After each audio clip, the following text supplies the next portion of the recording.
Beneath the most famous park in America lies a buried village. Homes, churches, a school, all demolished so that millions could one day walk where families once lived. Central Park took 20,000 workers, over 250,000 trees, and destroyed an entire community to create. Two dreamers fought politicians, corruption, and even each other to build something that was never supposed to last. This is the real story of how a suffocating city created an American masterpiece. Quick favour before we get into this. If you're watching from New York or anywhere in the States, or from across the pond in England, I'm genuinely curious where you're tuned in from. Drop your city and the time in the comments. There's something wild about knowing people from Brooklyn and Birmingham and Belfast are all drifting off to the same story at different hours. And yeah, if these help you sleep, a like or subscribe would be cool. No pressure. Alright, tonight we're heading back to New York City in the 1840s. But first, get yourself comfortable. I mean it. Fix those pillows, pull up that blanket, because where we're going, you're going to want to be cozy. Picture Manhattan in 1844. Not the glittering skyline you know. Not Times Square or skyscrapers or yellow cabs. Picture mud. Picture streets so thick with horse manure that wooden planks were laid down just so people could cross without sinking ankle deep. Picture factory smokestacks belching black clouds into a grey sky. Picture a city that smells like a combination of coal, rotting garbage, and about 500,000 people crammed into a space meant for maybe 50,000. Ships arrived daily at the harbour, unloading immigrants by the thousands. Irish families fleeing famine, German craftsmen looking for work. They poured off the boats with nothing but bundles of clothes and whatever hope they'd managed to keep alive during the ocean crossing, and the city just absorbed them. Somehow. Tenements rose overnight, 5 and 6 stories high, packed with families in rooms that never saw sunlight. Children played in alleys between the slaughterhouses and the factories, breathing air that left soot on their clothes and in their lungs. The noise was relentless. Horses' hooves on cobblestone, street vendors shouting prices, the clatter of cartwheels, the rhythmic pounding from metalworks. There was no escape from it, not during the day, barely at night. New York City was suffocating, and there was one man who couldn't stop thinking about it. His name was William Cullen Bryant, and in 1844 he was already one of the most famous writers in America. You might have heard his poems in school, Thanatopsis maybe, heavy stuff about death and nature and finding peace in the wilderness. Bryant wasn't just a poet though. He ran the New York Evening Post, one of the biggest newspapers in the city. He had power, he had influence, and he had this idea that wouldn't leave him alone. Picture Bryant himself for a moment. 50 years old, white beard, getting longer every year, deep-set eyes that could stare down politicians and business rivals alike. He'd started out as a lawyer in Massachusetts but hated every minute of it. Poetry saved him. Journalism gave him a platform. And now he had become one of those rare figures in American life who could shape public opinion just by putting words on paper. Every morning, Bryant walked to work, through the crowded streets, past the beggars and the bootblacks, through the stench of the fish markets and the tanneries, and every morning he thought the same thought. Where, he kept asking, could a New Yorker go to breathe? Think about that for a second. Here's this wealthy, educated man, living in the greatest city on the American continent, and he's asking a question that sounds like it's coming from someone trapped in a prison cell. Where could a person go to breathe? The answer, in 1844, was basically nowhere. Manhattan had these tiny squares scattered around, little patches of grass where kids kicked balls between vegetable carts and stray dogs. The biggest public green space in the whole city was Battery Park, down at the southern tip of the island. 10 acres. That's it. 10 acres for 500,000 people. Do the math on that one. That's about the size of 7 football fields for a city bursting at the seams. Meanwhile, Bryant had travelled. He'd been to London. He'd walked through Hyde Park, all 350 acres of it. He'd seen families spreading blankets on the grass, rich and poor sharing the same shade. He'd watched riders trotting down Rotten Row, surrounded by green so pure it almost hurt to look at after the grey of city streets. He'd been to Paris too, the Bois de Boulogne, where fancy Parisians rode horses through meadows and picnicked under oak trees. These weren't just parks, they were statements. They were proof that a city could be civilized, that people deserved beauty. And he came back to New York thinking, we're supposed to be this great new nation, this land of democracy and progress, and we can't even give our people a decent park. So on a summer day in 1844, Bryant sat down at his desk at the Evening Post and wrote an editorial that would change the shape of New York forever. He called for what he described as an extensive pleasure ground, a place where citizens could escape the noise and dirt, a place where a working man could walk among trees and feel, for just an hour, like he wasn't being slowly crushed by the city. Bryant was careful about his words. He knew his audience. He knew that rich New Yorkers cared about their city's reputation. So he played that angle. London has parks, he wrote.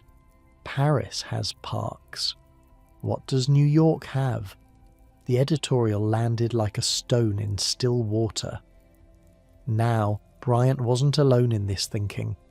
Another man had been dreaming the same dream, maybe even bigger. His name was Andrew Jackson Downing, and if Bryant was the voice of the park movement, Downing was its imagination. Downing was a landscape designer from up the Hudson River in Newburgh. He grew up around trees and gardens, working in his family's nursery business. By his late 20s, he'd written books that basically invented American landscape architecture. He had this vision for what public spaces could be. Not just squares with grass and benches, but designed landscapes that would actually move people, change them, make them better humans just by walking through. Downing looked at New York's so-called parks and basically laughed. What are called parks in New York, he wrote in his magazine, are not even apologies for the thing. They are only squares or paddocks. Paddocks, like where you keep horses. That's what he thought of New York's green spaces. Downing wanted something on the scale of 500 acres. Minimum. He wanted lakes and meadows and winding paths through forests. He wanted a park that would make European visitors shut up about how uncultured Americans were. He wanted a park that would teach the working class how to behave in public, which sounds pretty condescending now, but that's how a lot of reform-minded folks thought back then. Between Bryant's newspaper and Downing's reputation, the idea started to gain traction. Other wealthy New Yorkers joined in. Merchants who'd done the grand tour of Europe. Shipping magnates who were embarrassed that foreign visitors saw nothing but tenements and stockyards. Politicians who saw which way the wind was blowing. In 1850, the park question became the hot topic in the mayoral race. Both candidates promised to make it happen. Think about that. In the middle of debates about immigration and crime and sewage and all the problems of a city growing way too fast, people were arguing about trees and grass. Mayor Caleb Woodhull pointed out that the public squares below 42nd Street added up to only 63 acres. That was less than 1/4 the size of just one of London's major parks. We look ridiculous was basically his argument, and New Yorkers, whatever else they might be, do not like looking ridiculous. The momentum was building. But there was a problem. Actually, there were a lot of problems. First, where do you put a park that big? Manhattan is an island, a narrow one. Real estate was already valuable. even in the parts that were mostly swamp and rock. Every acre you set aside for a park was an acre you weren't using for buildings and businesses and tax revenue. The wealthy merchants who wanted the park weren't exactly volunteering their own property. Second, who pays for it? The city was always broke. Infrastructure was falling apart. Police were understaffed, and somebody wanted to spend millions on meadows and lakes.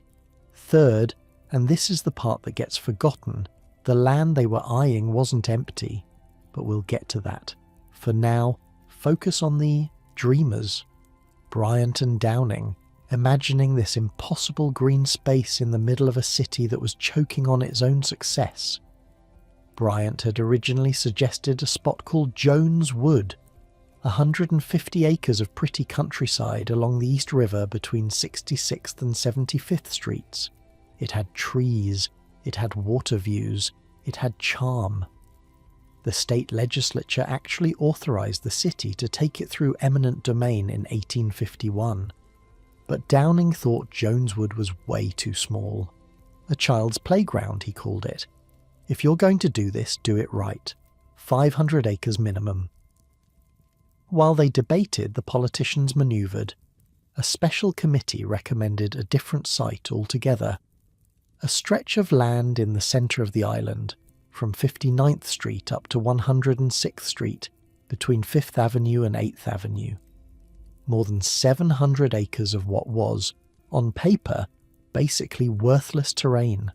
On paper, rocky, swampy in places, far from the developed parts of the city.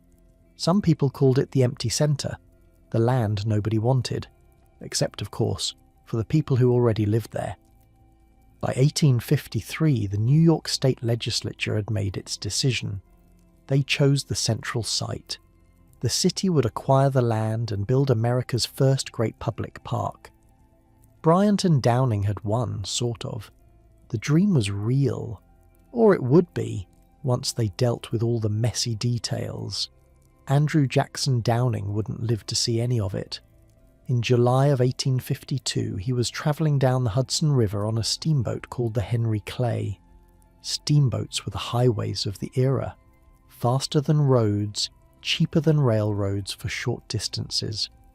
But they were also dangerous.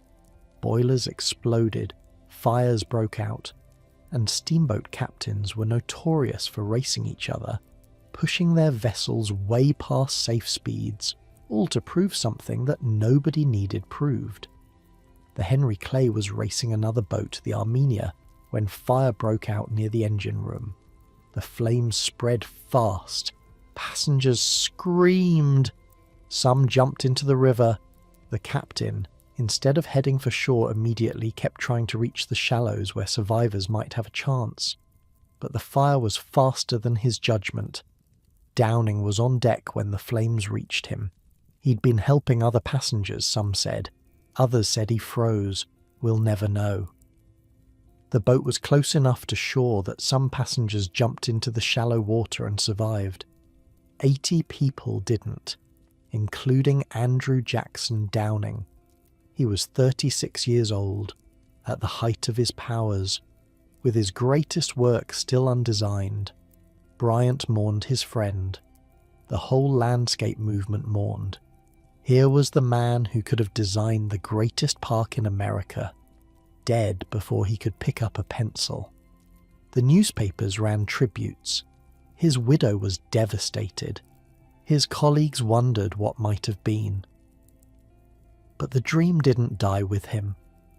In fact, Downing's death might have saved the project, because it created an opening for two men who had known Downing, who had absorbed his ideas, who would take his vision and turn it into something even he might not have imagined. One was a British architect who had worked in Downing's firm, a meticulous craftsman with an eye for detail and a passion for the relationship between buildings and landscape. The other was a man who, at that moment, didn't even know he was going to be a park designer. A man who had failed at farming, struggled as a journalist, and was looking for any steady work he could find. Their names were Calvert Vaux and Frederick Law Olmsted, and together they would build the most famous park in America. But first, the city had to clear the land, and clearing the land meant dealing with the people who were already there. The people nobody in the fancy drawing rooms of Lower Manhattan wanted to talk about. The newspapers called them squatters, vagabonds, shantytown dwellers. The newspapers were lying. Among those 700 acres were farms and small settlements, German immigrants who had carved out homesteads, Irish families who had fled famine. And in the western section, around what is now the area between 82nd and 89th Streets, there was a village, a real village, with homes and streets and churches, and most of its residents were black Americans who owned their land outright. They had titles, they paid taxes, they voted, those who qualified under the property requirements that New York State imposed on black voters. They had built something in that rocky, swampy, supposedly worthless terrain, something that mattered, something that was theirs. Their story is the one that almost got erased from history, the village beneath the park, the community that had to disappear so that millions of others could enjoy the grass and the lakes and the carefully designed views. That story deserves its own telling. Right now, you're probably somewhere comfortable. Warm blankets around you, maybe. Pillow adjusted just right. The noise of your day starting to fade into the background. Your body settling into whatever position feels best tonight. That's something those New Yorkers in 1844 would have understood. The craving for comfort, the need for peace, the desperate hope that somewhere, somehow, there's a place where you can just rest for a while. Bryant understood it. Downing understood it. They saw their city struggling under its own weight and imagined something different. A space where the noise stopped, where the air was clean, where a person could sit on a bench and watch clouds drift overhead and feel, for just a moment, that everything might be okay. In 1853, New York City was about to do something it would spend the next 150 years trying to forget. Something that would make the creation of Central Park possible, but at a cost that rarely shows up in the guidebooks. A cost paid by families who had done nothing wrong except live on land that other people wanted. The politicians had their sight, the dreamers had their vision. Now came the hard part. Now came the families who had to leave. On September 27th, 1825, a 25-year-old man named Andrew Williams walked into a lawyer's office in Lower Manhattan and did something that most people in his position could only dream about. He bought land, 3 lots, $125, cash. Now, $125 doesn't sound like much today, but in 1825, for a black man in New York City, it was everything. Andrew Williams worked as a bootblack. You know what that is? He shined shoes, knelt down on the street corners of Manhattan, brush and polish in hand, making rich men's boots gleam for a few pennies at a time. And somehow, penny by penny, shine by shine, he'd saved up enough to buy himself a piece of America. The land he bought was way up north of the city, in an area that most New Yorkers considered the middle of nowhere. Rocky terrain, swampy in places, no roads to speak of, just rolling hills and scattered boulders and a natural spring called Tanner's Spring that burbled up through the rocks. Most white New Yorkers wouldn't have given you a nickel for it. Andrew Williams saw something else entirely. He saw freedom. See, here's what you have to understand about New York in 1825. Slavery had just ended in the state. Just ended, 2 years earlier. The final emancipation law kicked in on July 4th, 1827, but the process had been gradual, and by 25, most black New Yorkers were technically free. Technically. Because free didn't mean equal, not even close. Free meant you could work. Free meant you weren't literally owned by another person. But free didn't mean you could vote. Free didn't mean you could live where you wanted. Free didn't mean anyone had to rent to you, sell to you, or treat you like a human being. Unless you owned property. New York State had this rule. Black men could vote, but only if they owned at least $250 worth of property and had paid taxes on it for 3 years. White men, no property requirement, just show up. But black men had to prove they had a stake in the community, had to prove they belonged.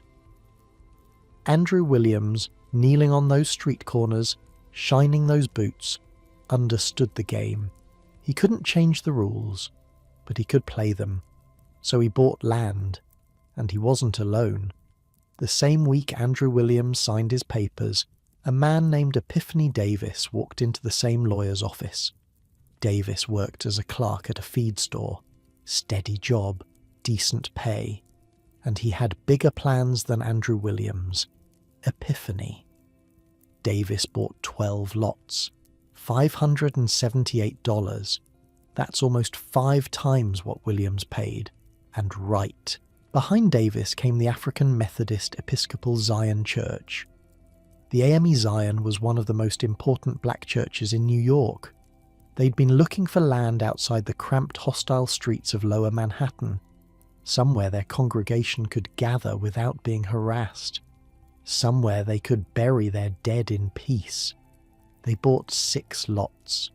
Within a week, 21 parcels of that rocky, swampy, supposedly worthless land had new owners.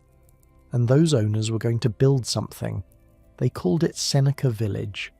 Nobody knows for sure where the name came from. Maybe after the Seneca Nation, the indigenous people whose territory once covered much of western New York. Maybe after the Roman philosopher Seneca, whose writings about dignity and freedom were popular among abolitionists. Either way, the name stuck, and the village grew. By 1832, the original landowners had sold about half their parcels to other black families. Word spread through the black communities of Lower Manhattan.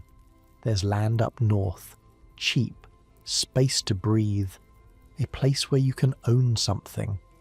Imagine that for a second. Imagine living in a tenement so crowded that 6 families share one outhouse. Imagine walking streets where white men spit at you, where landlords charge you double rent because they know you've got nowhere else to go. Imagine working 12, 14 hours a day and still barely scraping by. And then someone tells you there's a village, up north, where black folks own their own homes, where your kids can play in yards instead of alleys, where you can plant a garden and keep chickens and wake up to the sound of birds instead of factory whistles. You'd go. Of course you'd go. They built homes, simple ones at first, wood frame, maybe a basement dug into the rocky soil. But homes, they're homes. With front doors they could lock and windows they could open and roofs that kept the rain off their children's heads. Some families kept livestock, pigs, chickens, maybe a goat or 2. They had gardens where they grew vegetables. They fished in the Hudson River, which wasn't that far away. Tanner's Spring gave them fresh water, cool and clear, bubbling up through the rocks like a gift. Picture what a morning might have looked like. Smoke rising from chimneys, kids running between houses on their way to school, women hanging laundry on lines strung between trees, men heading off to work in the city or tending their plots of land, church bells ringing on Sundays. Normal stuff. The kind of normal that gets taken for granted until someone takes it away. They built churches, 3 of them, eventually. The AME Zion established a proper chapel in the village. All Angels Church, an Episcopal mission, went up in 1849. The African Union Church built their own structure around 1840. 3 churches for a village that never held more than 300 people. That tells you something about what mattered to them. Faith, community, having a place to gather that belonged to them. They built a school, Coloured School Number 3 the city called it, but for the kids of Seneca Village, it was just school. A place to learn reading and writing and arithmetic. A place to become something more than what the world expected you to be. And here's the thing that really gets me. By 1855, when the census takers came through, nearly half the residents of Seneca Village owned their own homes. Half. In a city where most black New Yorkers rented cramped rooms in the worst neighborhoods, here was a community where families owned property, had deeds, had stakes in the future. Andrew Williams was still there, 30 years after buying those first 3 lots. Now in his 50s, he was an elder of the community, a property owner, a voter, everything that 25-year-old bootblack had dreamed about. But Seneca Village wasn't just black families.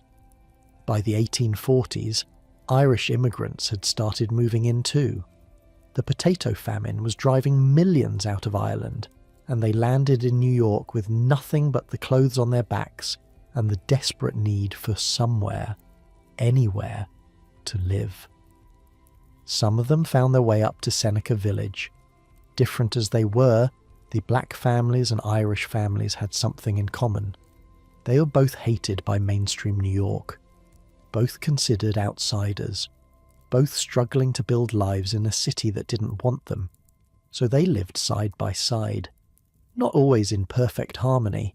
Nobody's pretending it was some utopia. But they shared the same rocky ground, the same spring water, the same churches sometimes. The 1855 census shows the village was about 2/3 black, 1/3 Irish, with a handful of German families mixed in. It worked. For 32 years, it worked. And then the city decided it wanted their land. The first signs came in 1853, when the state legislature approved the creation of Central Park. Seneca Village sat right in the middle of the proposed site. The residents must have heard the news, must have talked about it at church, over dinner tables while tending their gardens. Maybe they hoped it wouldn't happen. Maybe they believed that property rights meant something. They had deeds, after all. Legal documents. They'd played by the rules, done everything right. The city sent assessors in 1855, men with clipboards walking through the village, measuring properties, writing down numbers. The residents watched them, probably with that sick feeling you get when you know something bad is coming but can't do anything to stop it. Then the offers came. Andrew Williams was offered $2,335 for his house and 3 lots. He'd paid $125 30 years earlier, so on paper that sounds like a good deal. But Williams had asked for $3,500. He knew what his property was worth. He knew what they were taking from him. It wasn't just land. It was 30 years of his life. The house he'd built, the community he'd helped create, the voting rights that came with ownership, the future he'd planned. The newspapers didn't see it that way. As the evictions approached, the papers started running stories about the shanty town that occupied the park site. They called the residents squatters, vagabonds, nuisances that needed to be cleared out for the public good. Squatters, people with legal deeds to their property, people who'd paid taxes for decades. Squatters. You see how that works? You dehumanize people first, make them seem like they don't belong, and then taking everything from them isn't theft. It's cleanup. The evictions started in 1856 and stretched into 57. Some families left quietly, took their money, tried to start over somewhere else. Others fought. They had lawyers. They had legal standing. They had rights. Imagine being one of those families. You've lived somewhere for 20 years, raised your children there, buried your parents in the church cemetery. You know every rock, every tree. every neighbour by name.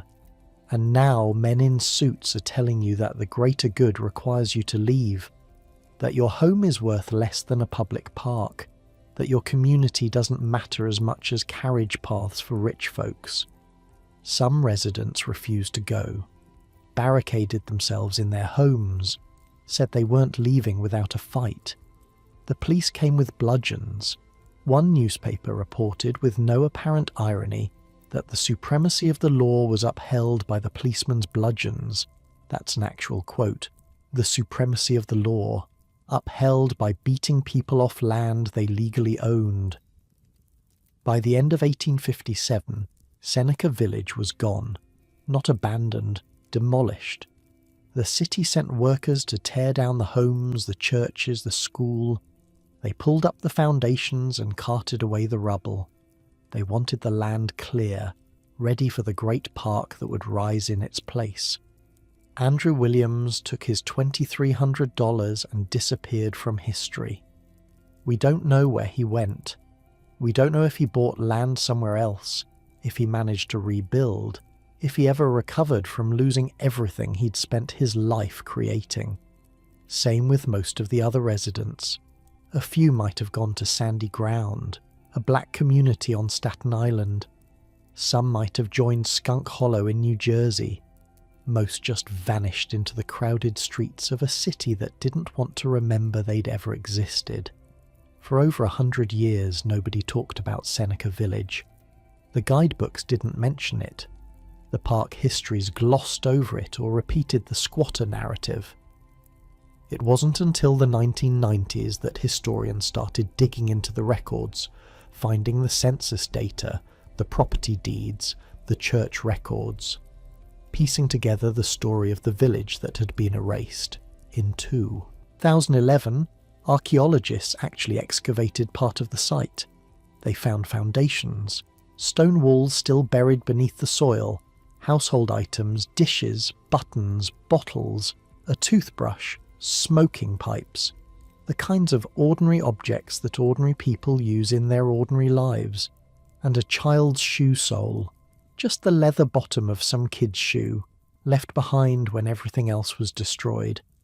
I don't know why that detail hits so hard. Maybe because it makes it real. A child wore that shoe, walked to school in it, played in the yard in it, and then one day the family had to leave and somehow that shoe got left behind, buried under the rubble, forgotten for 150 years. Now it sits in a museum somewhere, evidence that Seneca Village was real, that real people lived there, that the squatter story was a lie. If you go to Central Park today, there's a spot near the West 85th Street entrance, rolling hills, a rock outcropping called Summit Rock, which is the highest natural point in the entire park. It's pretty, peaceful. Joggers pass through, dog walkers, people with no idea what used to be there.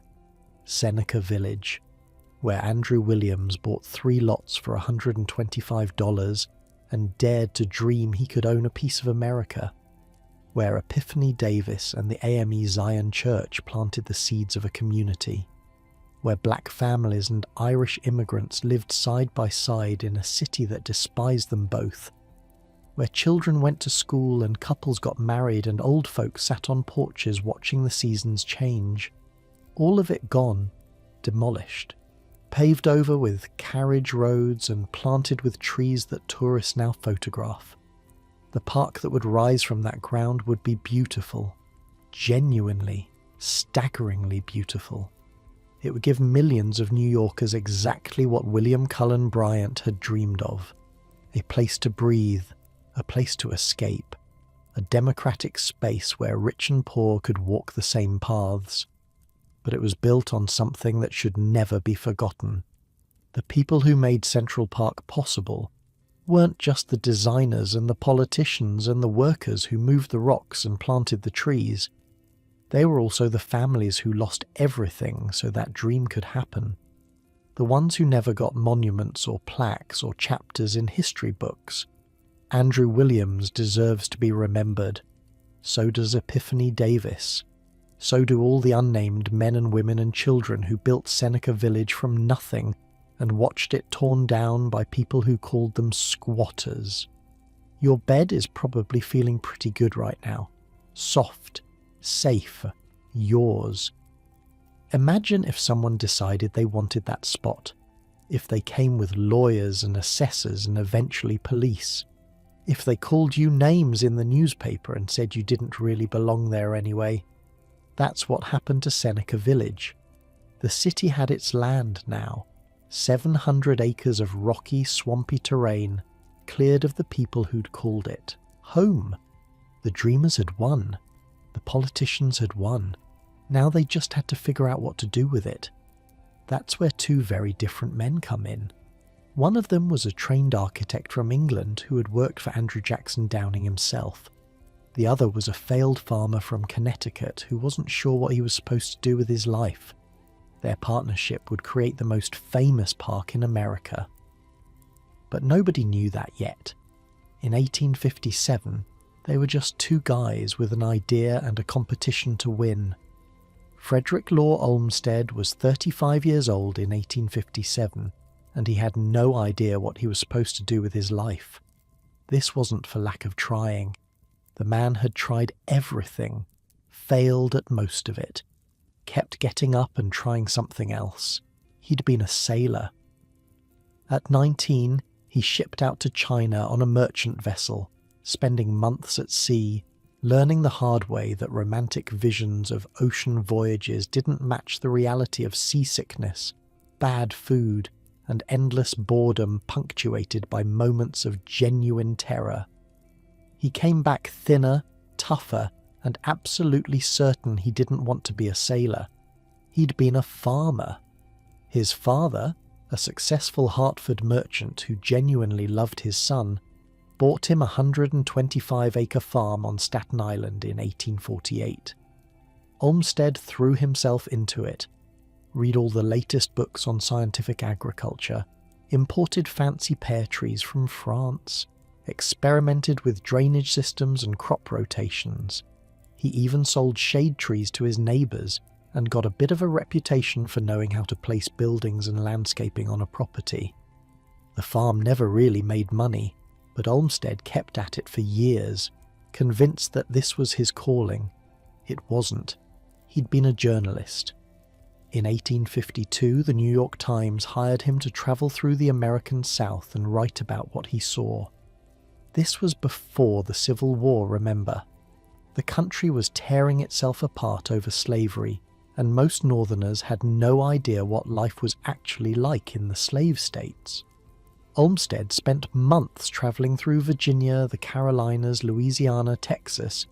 He talked to plantation owners and enslaved people and poor white farmers. He wrote it all down. The articles became books. The books became important. For a while, Olmsted was one of the most respected voices explaining the South to the North. He'd been a publisher.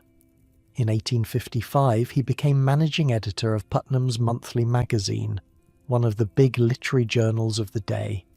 He worked with famous writers, made important friends, lost a lot of money when the publishing firm went bankrupt in the Panic of '57. By the summer of that year, Olmsted was broke, unemployed, and living on the fumes of his reputation. His farm was failing. His publishing career was dead. His books about the South weren't selling like they used to. He had a wife and young stepchildren to support, and no clear path forward. And then a friend mentioned that they were hiring a superintendent for that new park project in Manhattan. Superintendent, not designer. Olmsted wasn't applying to create Central Park. He was applying to supervise the workers who were clearing the land. It was basically a construction management job. Make sure the labourers showed up, keep the equipment working, file reports with the park commissioners. It wasn't glamorous, but it paid. Olmsted pulled every string he could. He got letters of recommendation from Washington Irving, the most famous American writer of the age, from newspaper editors, from politicians, from anyone who might impress the commissioners. In September 1857, he got the job. Picture him showing up for work that first week. The land that would become Central Park was a mess. Rocky outcroppings everywhere, swamps in the low spots, the ruins of Seneca Village still being cleared away. Squatters' shacks and pig farms scattered across the site. It looked less like a future park and more like the aftermath of something. A disaster maybe, or a war. Olmsted's job was to impose order on this chaos, hire workers, organise them into crews, start moving rocks and draining swamps. Basic stuff. But here's the thing about Olmsted. He couldn't just do the basic stuff. His mind didn't work that way. As he walked the land day after day, he started seeing something. Not what was there, but what could be there. The rocky outcroppings weren't obstacles, they were features.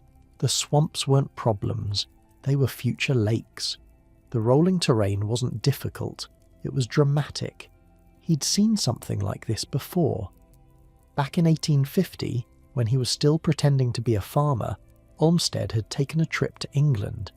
He'd visited the gardens and estates that wealthy Englishmen had been perfecting for centuries. He'd seen Hyde Park in London, where carriages rolled through on sunny afternoons and nannies pushed prams along gravel paths. Pretty enough, but nothing special. But the place that really stuck with him was Birkenhead Park, across the river from Liverpool. Birkenhead was special. It wasn't a royal garden open to the public. It was designed from the start as a people's park, open to everyone, rich and poor walking the same paths. The designer, Joseph Paxton, had created winding trails that made the small space feel endless. He'd hidden the roads so that visitors could walk for miles without seeing a single carriage.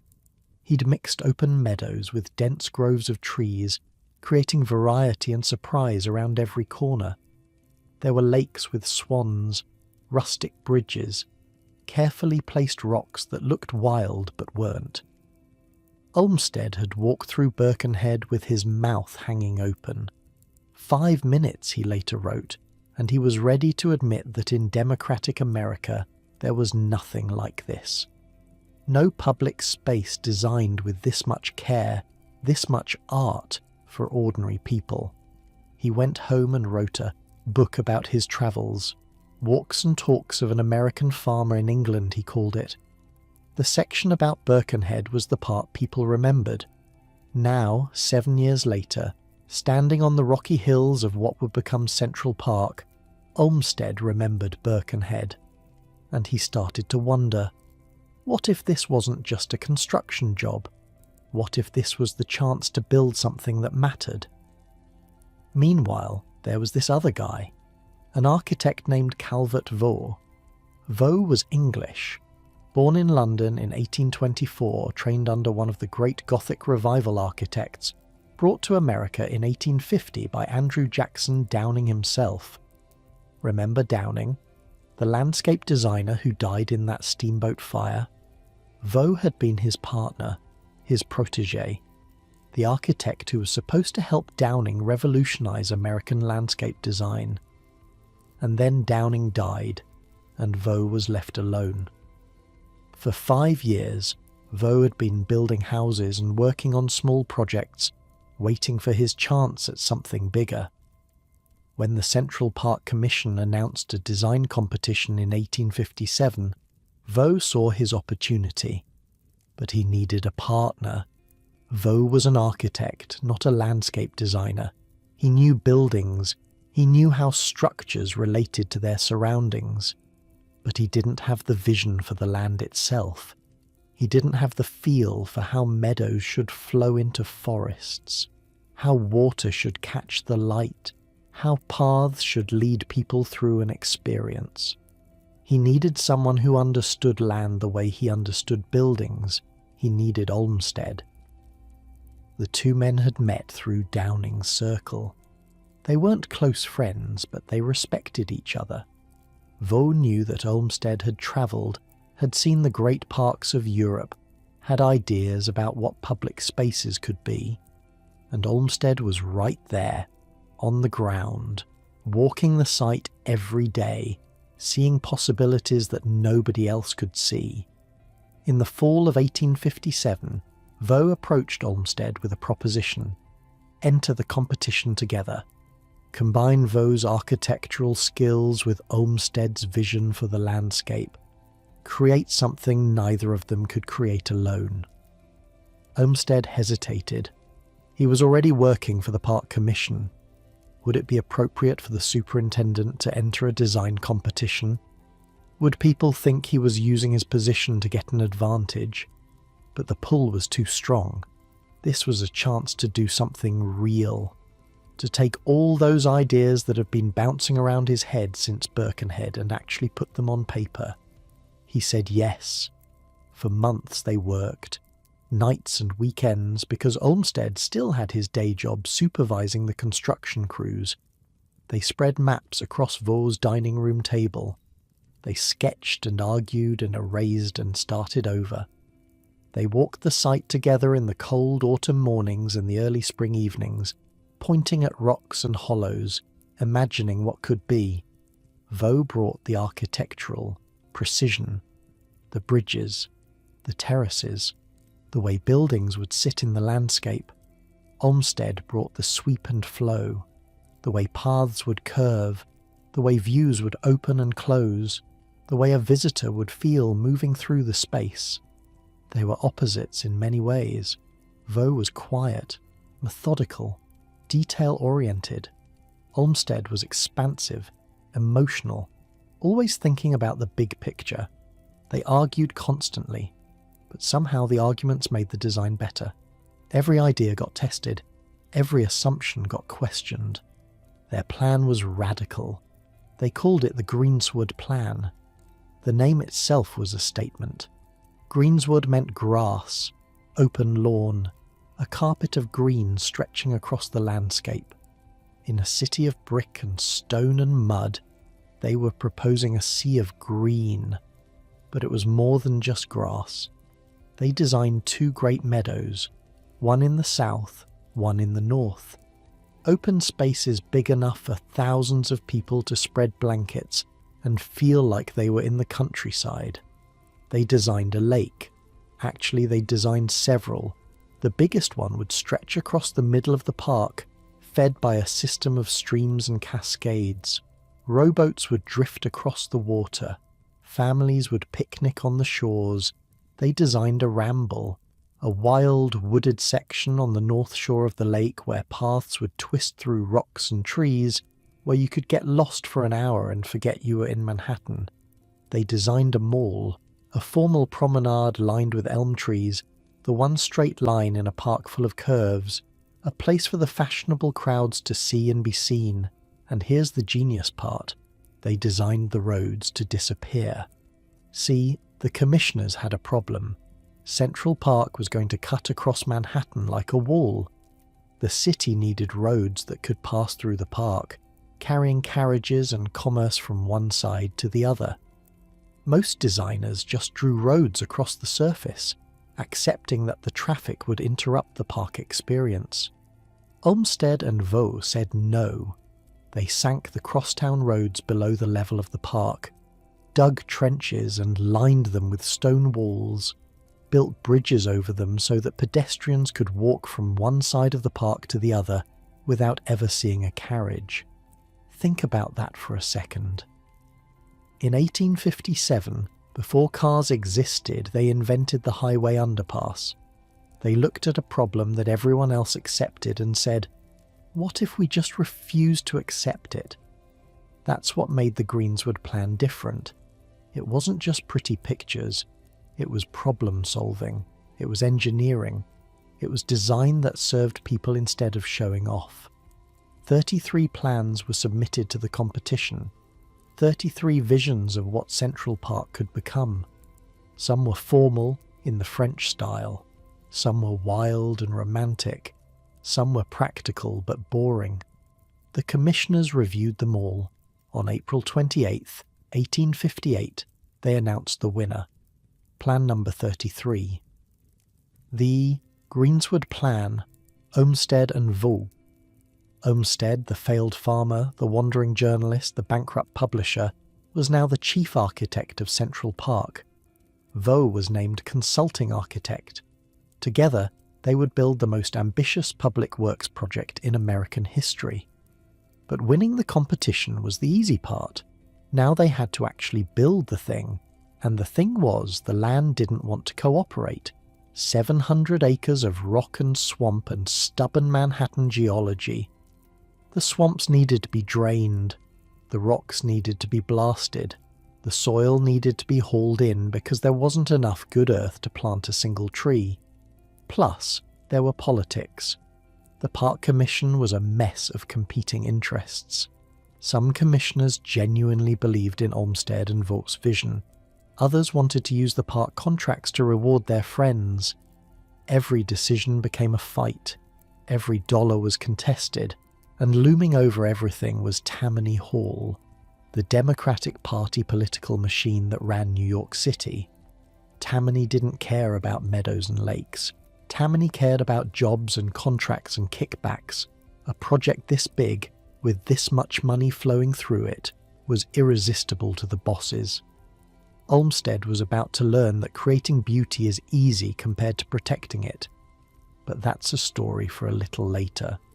For now, picture him in the spring of 1858, standing on a rocky outcropping somewhere in the middle of the park site, holding his rolled-up plans, looking out over the chaos of construction.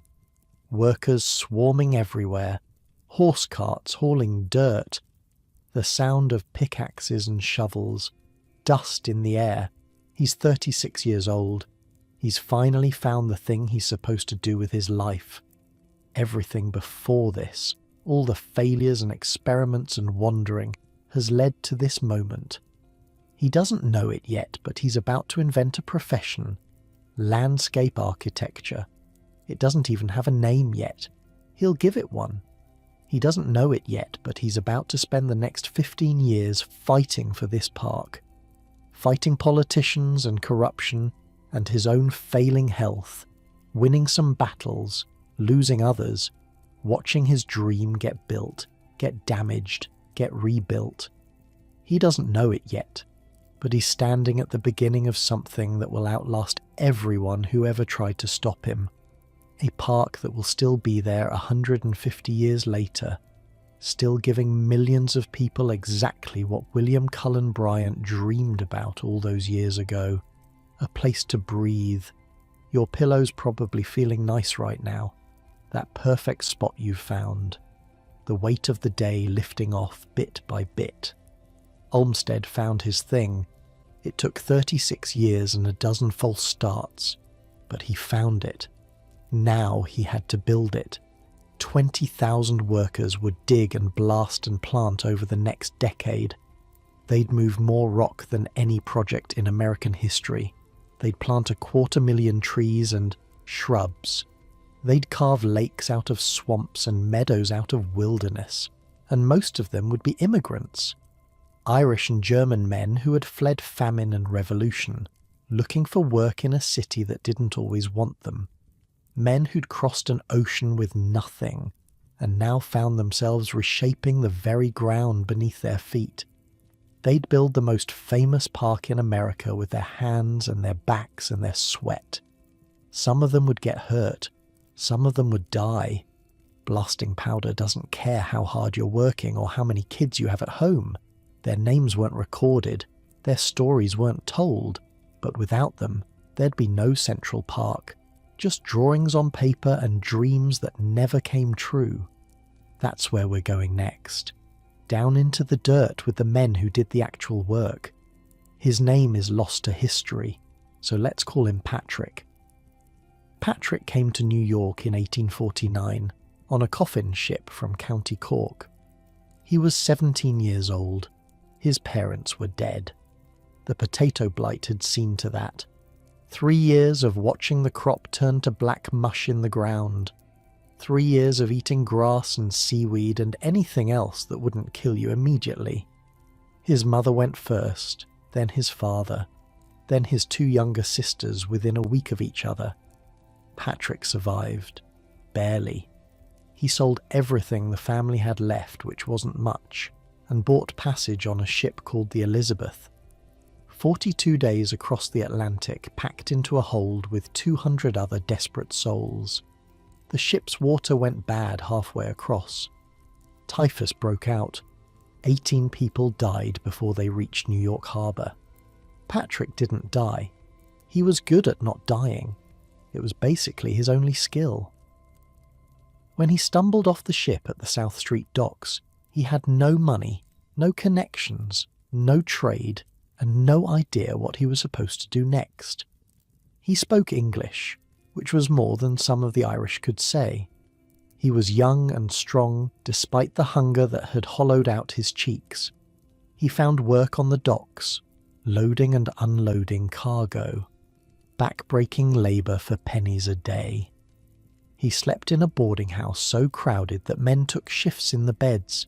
He ate whatever he could afford, which wasn't much. He sent nothing home because there was nobody left to send it to. For 8 years, Patrick survived. He worked the docks, he dug ditches, he hauled bricks on construction sites.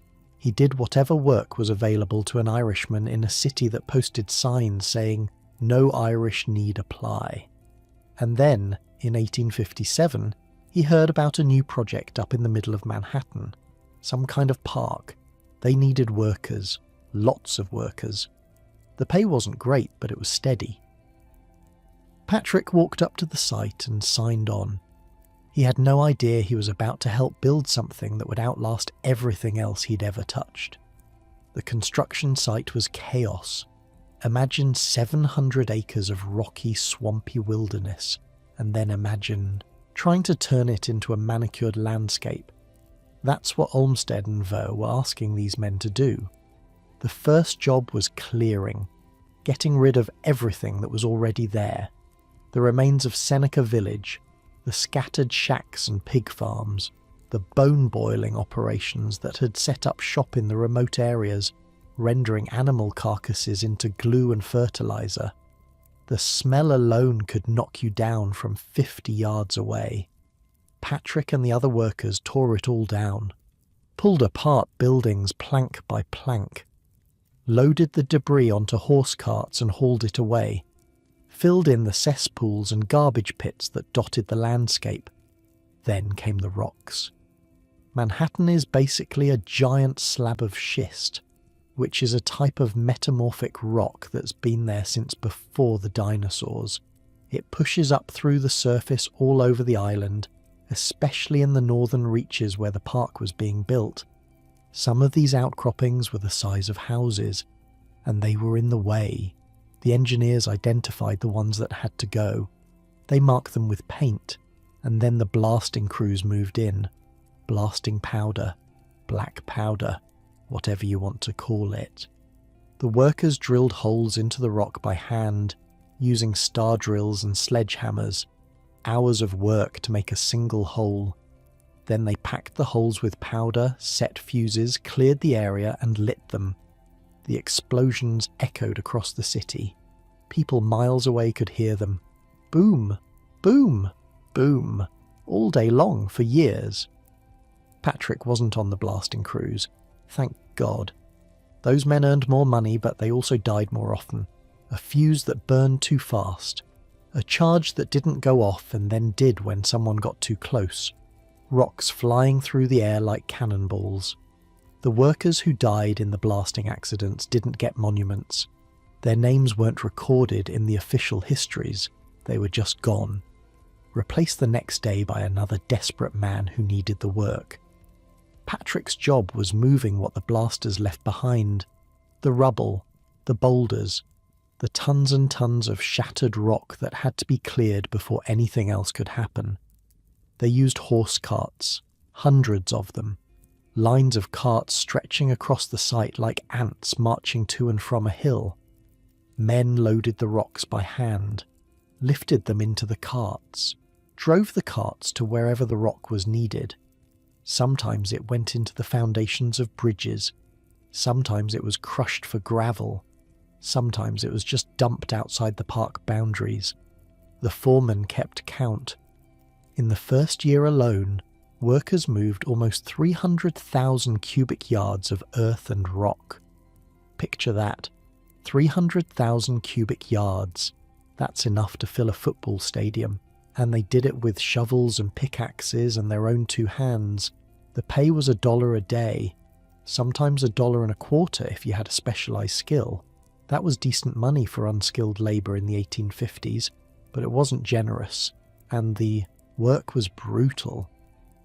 Patrick started at dawn, walked from his boarding house in the Points, down near where City Hall is now, all the way up to the park site. That's 3 miles, give or take. He couldn't afford the horse cars. He worked until dark, 10 hours in winter when the sun set early, 14 hours in summer when the light lasted. No breaks except for a quick lunch. No days off except Sunday, and even that wasn't guaranteed during the busy seasons. In summer, the heat was suffocating.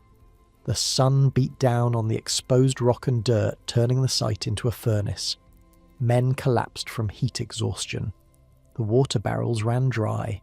Dust coated everything, got into your eyes, your lungs, your food. In winter, the cold was worse. Patrick's hands cracked and bled from the frozen tools. His boots, worn thin from months of use, let in the snow. Men got frostbite. Some of them lost fingers, and the work never stopped. Olmsted wanted the park finished. The commissioners were impatient. The newspapers kept asking when New Yorkers would finally get to enjoy their great public space. So the men kept digging, kept blasting, kept hauling. After the clearing came the reshaping. See, Olmsted and Vogt's plan didn't just accept the land as it was, they wanted to sculpt it, move hills, fill valleys, create the illusion of a natural landscape that was anything but natural. Where the plans showed a lake, there was usually a swamp. The workers had to drain the swamps first, digging channels to carry the water away. Then they dug out the basins, shaping the bottoms, lining them with clay to hold the water that would eventually fill them. Where the plans showed a meadow, there was usually rock. The workers blasted and hauled until the ground was level enough to hold soil. Then they brought in the soil, thousands of cartloads of it, hauled from farms in New Jersey and Long Island because Manhattan's native dirt was too poor to grow grass. Where the plans showed a hill, there was sometimes a hollow. The workers filled it in, layer by layer, packing down the earth until it could support whatever was going on top. They were building a landscape from scratch, inventing nature through sheer force of labour. Patrick worked on the lake, the big one in the middle of the park that Olmsted had imagined as the centrepiece of the whole design. For months Patrick shovelled muck out of the swamp, loaded it onto carts, watched it hauled away. His boots rotted from the constant moisture. His back never stopped aching. But slowly, impossibly, the swamp became a basin. The basin filled with water piped in from the new Croton Aqueduct. And one day, Patrick stood on the shore of an actual lake in the middle of Manhattan and couldn't quite believe what he was seeing. He'd helped make that. Him and 1,000 other men whose names nobody bothered to write down. The planting came next. This was the part that really staggered the imagination. Olmsted wanted the park to feel like a forest, even though there was almost nothing growing there when construction started. So he ordered trees, lots of trees, more trees than anyone had ever planted in one place in America. Over the course of construction, workers planted more than 270,000 trees and shrubs. Let that number sink in for a second. 270,000. That's not a typo.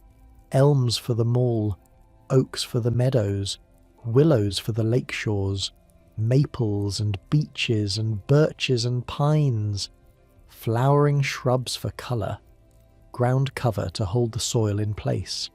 Each tree had to be dug up somewhere else, transported to the park, and replanted in exactly the right spot according to Olmsted's plans. Each one needed a hole dug for it, water to help it take root, stakes to keep it upright until it was established. Patrick planted trees for 6 months in 1860. His hands were constantly muddy. His knees were shot from kneeling. But there was something different about this work, something that felt less like destruction and more like creation. He was putting living things into the ground, things that would grow, things that would still be there long after he was gone. Some of those trees are still there today, 160 years later. If you walk through Central Park and see a massive elm or oak that looks like it's been there forever, there's a chance that Patrick or someone like Patrick put it in the ground with his own 2 hands. The workers came from everywhere, mostly Irish, like Patrick. The famine had driven so many of them to America that by the 1850s, a quarter of New York City's population was Irish-born. They took the jobs nobody else wanted, dug the ditches, built the roads, laid the railroad tracks, and now built the park. But there were Germans too, skilled craftsmen, many of them, stonemasons who carved the bridges and terraces, metal workers who forged the ornamental railings. They'd fled Europe after the failed revolutions of 1848, looking for a place where they could work without being arrested for their politics. And there were native-born Americans, labourers from the countryside who'd come to the city looking for work, Black Americans who'd been free their whole lives or had escaped slavery in the South. All of them mixed together on the work crews, divided by ethnicity and skill, united by the need for a paycheck. The commissioners kept records of how much was spent, how many cubic yards were moved, how many trees were planted. They did not keep records of how many workers were injured or killed. Those numbers apparently weren't important enough to write down. We know some men died in blasting accidents. How many? Nobody bothered to count. We know some fell from scaffolding while building the bridges and terraces. We know some got crushed by falling rocks or runaway horse carts. We know some probably died from diseases that spread through the cramped work camps. Their families got nothing, no compensation, no recognition, just another body to bury and another man looking for work the next morning. Patrick survived. He was still good at that. By 1860, parts of the park were opening to the public even as construction continued elsewhere. People streamed in to see what all the fuss was about. Ladies in fine dresses, gentlemen in top hats, working families who'd walked up from downtown for a Sunday outing. They walked on the paths that Patrick had helped lay. They rested under trees that Patrick had helped plant. They gazed across the lake that Patrick had helped dig. None of them knew his name. None of them thought about the thousands of men who'd spent years turning a wasteland into this. They just saw the beauty, which honestly is probably what Olmsted wanted. The whole point was to make it look natural, like it had always been there. Patrick watched them sometimes, during his lunch breaks. The fancy people in their fancy clothes, enjoying the park like it had grown out of the ground by magic. Part of him resented it. Part of him was proud. He'd helped make something beautiful, something that would last. In a life that had been full of loss and struggle, that meant something. Your blanket's probably feeling heavier now, in a good way. That warm weight settling over you, pressing you gently into the mattress. Patrick would have killed for a blanket like that. For a bed that didn't have 3 other men in it, for a room that didn't smell like cabbage and sweat and desperation. But he kept working, through the freezing winters and the sweltering summers, through the blisters and the aching muscles and the bone-deep exhaustion, through all of it. By 1861, about half the park was finished. Visitors could walk the southern sections, row boats on the lake, stroll down the mall beneath the young elm trees, It was already being called the most beautiful public space in America. And then the Civil War started. Everything changed after that. The workers scattered, some enlisted, some went looking for better paying war work. The construction budgets got slashed as the government focused on fighting the South. Olmsted himself left, resigned his position to run the United States Sanitary Commission, organising medical care for wounded soldiers. The park he'd dreamed of was half finished, and he was walking away. But the park didn't die. It couldn't. Too much had already been built. Too many trees had been planted. Too many lakes had been dug. The work continued, slower now, with fewer workers and less money. Vaux stayed on, doing what he could. The commissioners argued and schemed and made compromises that Olmsted would have hated. Patrick. We don't know what happened to him. Maybe he enlisted. Maybe he kept working on the park until the war ended. Maybe he moved west, looking for new opportunities in a country that was tearing itself apart. His name isn't in any of the records. None of their names are. The men who actually built Central Park are ghosts. We know they existed because the park exists, but their individual stories are lost. All we have is what they left behind. The paths, the lakes, the meadows, the trees, and the knowledge that none of it came easy. That every inch of Central Park was paid for in sweat and blood, and years of brutal labour by men the city barely acknowledged. That's the real foundation of the park, not the schist bedrock underneath. The workers, the immigrants, the nameless thousands who turned a dream into reality. The war would change everything, for the park, for the city, for the country. But what the workers had built would survive. It always does. The telegram arrived on a Tuesday in April 1861. Fort Sumter had fallen. The Confederates had fired on the American flag. The country was splitting in two. Frederick Law Olmsted read the news in his office at Central Park, surrounded by blueprints and planting schedules and the endless paperwork of building a landscape from scratch. Outside his window, workers were still digging, still blasting, still hauling rock. The park was half finished. His vision was half realised. And now there was a war. Olmsted couldn't fight. A carriage accident the previous summer had mangled his leg so badly that he walked with a permanent limp. He couldn't march. He couldn't charge. He couldn't do any of the heroic things young men were lining up to do, but he could organise. Within weeks, a minister named Henry Whitney Bellows came to him with a proposition. The Union Army was a mess. Thousands of young men were enlisting, flooding into training camps with no idea how to stay healthy, how to avoid disease, how to survive the non-combat parts of war that killed as many soldiers as bullets did. Bellows wanted to create something called the United States Sanitary Commission, a civilian organisation to inspect camps, improve hygiene, distribute supplies, and basically keep the army from dying of dysentery before it could die of enemy fire. Would Olmsted run it? It meant leaving Central Park, leaving the project he'd spent 4 years building, leaving Calvert Vaux to manage alone, walking away from meadows and lakes that existed only in his imagination and on paper. Olmsted said yes. In June 1861, he took a leave of absence and headed to Washington. He expected to be gone for a few months, maybe until Christmas. Surely the war would be over by then. Everyone said it would be a quick fight. Everyone was wrong. The Battle of Bull Run happened in July. The Union Army, made up mostly of untrained volunteers who'd signed up thinking war was some kind of adventure, got absolutely routed. Soldiers fled back to Washington in chaos.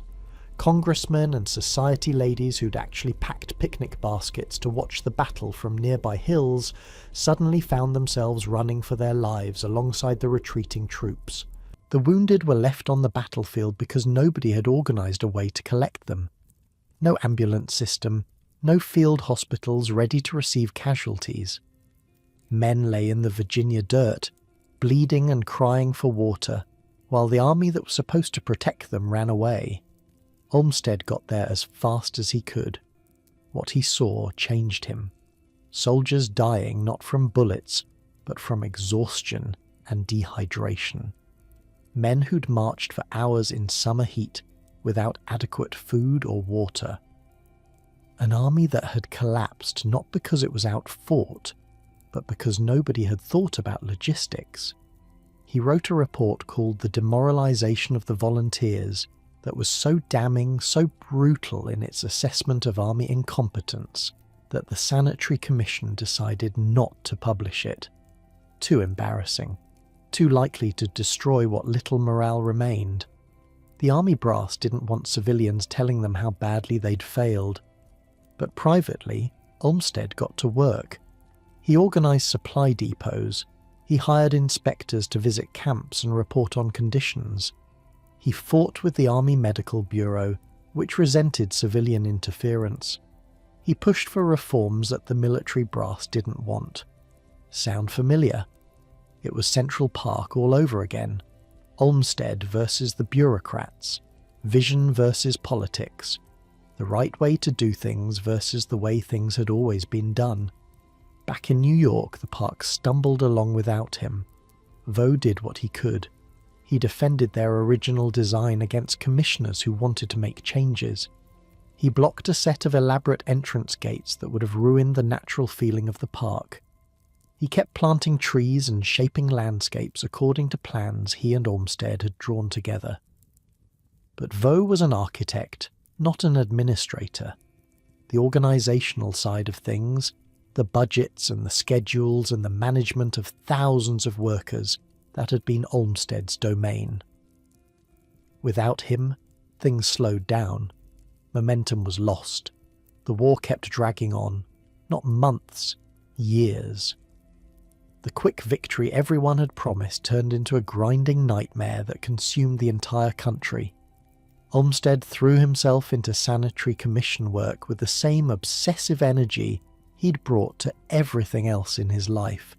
He travelled to battlefields, he organised hospital ships, he argued with generals and fought with bureaucrats and pushed himself past every reasonable limit.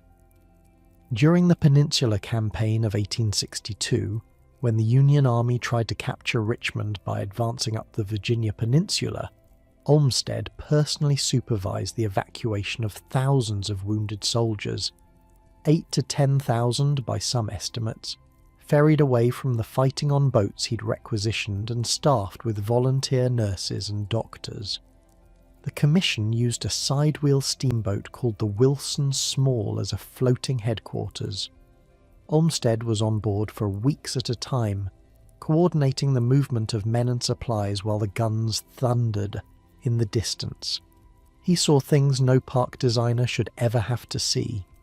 Men with their legs blown off, men dying of infections that simple cleanliness could have prevented, men rotting in field hospitals while supplies sat unused in warehouses because nobody had figured out how to distribute them. Young soldiers calling for their mothers in the dark, knowing nobody was coming. It broke something in him. Or maybe it just confirmed what he already knew about human institutions. They failed. They always failed, unless someone forced them not to.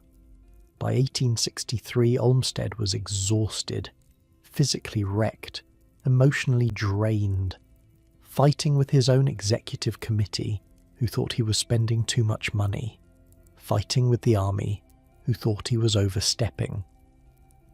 In September, he resigned from the Sanitary Commission and headed west, California, a gold mining operation in the Sierra Nevada foothills. Good money, fresh start, as far from Central Park and the war and everything else as he could get. He didn't know if he'd ever come back. Let's pause for a second. Feel the weight of your body on the mattress, the warmth of your blankets, the quiet of wherever you're lying right now. Olmsted didn't have any of that during those years. He had chaos and death and the constant pressure of trying to fix things that couldn't be fixed. He had sleepless nights and impossible decisions, and the knowledge that whatever he did, people were still going to die. And back in New York, his park was slipping away from him. While Olmsted was gone, politics happened. The Civil War was expensive. The city needed money. And men in power started looking at Central Park as a source of jobs and contracts and all the things that made political machines run. Tammany Hall was watching. You need to understand something about Tammany Hall. It wasn't a building. Well, it was a building, but that's not the point. It was a political organization, the Democratic Party machine that controlled New York City. And by the 1860s, the man who controlled Tammany Hall was William McGeer Tweed. Boss Tweed. Picture him. 300 pounds of ambition and appetite, a diamond stick pin the size of a baby's fist, a smile that promised everything and meant nothing. He'd started as a volunteer firefighter, worked his way up through city politics, and now he had his hands on everything that mattered in New York. Tweed didn't care about parks, he cared about money, and Central Park represented a lot of money. Construction contracts, maintenance contracts, jobs that could be given to loyal voters, supplies that could be purchased from friendly vendors at inflated prices. For most of the 1860s, the park was protected by state-appointed commissioners who kept Tammany at arm's length. Andrew Haswell Green, the comptroller, was a stickler for budgets and proper procedures. He drove Olmsted crazy with his penny pinching, but he also kept the books clean. Then, in 1870, everything changed. Tweed pushed a new city charter through the state legislature. Bribed his way through, actually. $600,000 in cash to get the votes he needed. The new charter transferred control of the parks from state-appointed commissioners to city officials that Tweed controlled. Within months, the entire Central Park Commission was swept away. Green was fired. Olmsted and Vaux, who had returned to New York in 1865 and been working on the park again, were pushed out. A new Department of Public Parks was created. And who do you think ran it? Peter Sweeney, one of Tweed's closest allies, part of what newspapers would later call the Tweed Ring. The ring operated on a simple principle. Every bill that the city paid got padded, 85% markup standard. If a contractor did $10,000 worth of work, he billed the city for $50,000. The extra $40,000 got split between the ring members, fake leases, false vouchers, payments to companies that didn't exist, supplies purchased at 10 times their actual value, checks written to people who had never been born and would never exist. The bookkeeping was almost comically brazen. The ring didn't even bother to hide what they were doing. They just assumed that nobody would ever look closely enough to notice. And for a while, they were right. The most famous example was the New York County Courthouse, a building that should have cost maybe $500,000. By the time the ring was done with it, the city had paid $13 million. One bill alone was for nearly $300,000 worth of thermometers. Another charged the city over $1 million for furniture and carpets. Tweed and his friends pocketed the difference, dividing up the spoils like pirates splitting treasure. Central Park got the same treatment. Maintenance contracts went to ring-connected companies. Unnecessary repairs were ordered and billed at inflated rates. Jobs were handed out to Tammany loyalists regardless of whether they knew anything about parks or trees or landscaping. Men were paid to not work. Supplies were delivered to warehouses and then sold out the back door. The subtle balance that Olmsted and Vaux had created, that careful harmony of meadow and woodland and water, started to fray. Roads were widened without regard for the original design. Buildings were added that clashed with the natural scenery. The vision was being chipped away, piece by piece. Olmsted watched from the sidelines, powerless. He and Vaux wrote letters. They complained to anyone who would listen. But the ring controlled everything. The mayor, the comptroller, the judges, the police. What could two landscape architects do against that kind of power? Nothing. They could do nothing. The corruption might have continued indefinitely if not for two things. The New York Times, which started publishing evidence of the ring's thefts in 1871, and a political cartoonist named Thomas Nast, who drew pictures of Tweed and his cronies as vultures and thieves in Harper's Weekly. Tweed famously offered Nast $500,000 to stop drawing those cartoons. Nast refused, and the pictures kept coming, week after week, showing the boss as a bloated symbol of corruption. The thing about cartoons is that you don't need to read them. The illiterate immigrants who voted for Tammany candidates could understand a picture even if they couldn't understand an article, and the pictures were devastating. In October 1871, the ring collapsed. Tweed was arrested. The other members fled or turned on each other. Andrew Haswell Green was brought back as comptroller to sort out the financial disaster, and Olmsted and Vaux were rehired. They came back to a park that had been damaged but not destroyed. The bones of their design were still there. The lakes, the meadows, the winding paths. But the details had been corrupted. Cheap materials substituted for good ones. Plantings neglected. The 1,000 small touches that made the park feel natural rather than artificial. Many of them were gone. They tried to fix what they could. But the ring years had left scars, and the political battles weren't over. They'd never be over. As long as there was money in the parks, there would be people trying to get their hands on it. Tweed himself went to prison in 1873, escaped briefly, was recaptured, died in jail in 1878, alone and broken. But Tammany Hall survived him. The machine kept running. Different bosses, same basic approach. The park would always be a target. Olmsted understood this by now. He'd spent 15 years fighting for Central Park and he was tired, exhausted in ways that went beyond physical fatigue. The constant battles, the endless compromises, the knowledge that whatever he built, someone would try to tear down or corrupt or simply neglect. In 1873, Central Park was officially declared complete. Stretching from 59th Street to 110th Street, 840 acres of manufactured wilderness in the heart of Manhattan. More than 270,000 trees and shrubs planted. Miles of winding paths and carriage drives. Lakes that looked ancient even though they had been dug by hand less than 15 years before.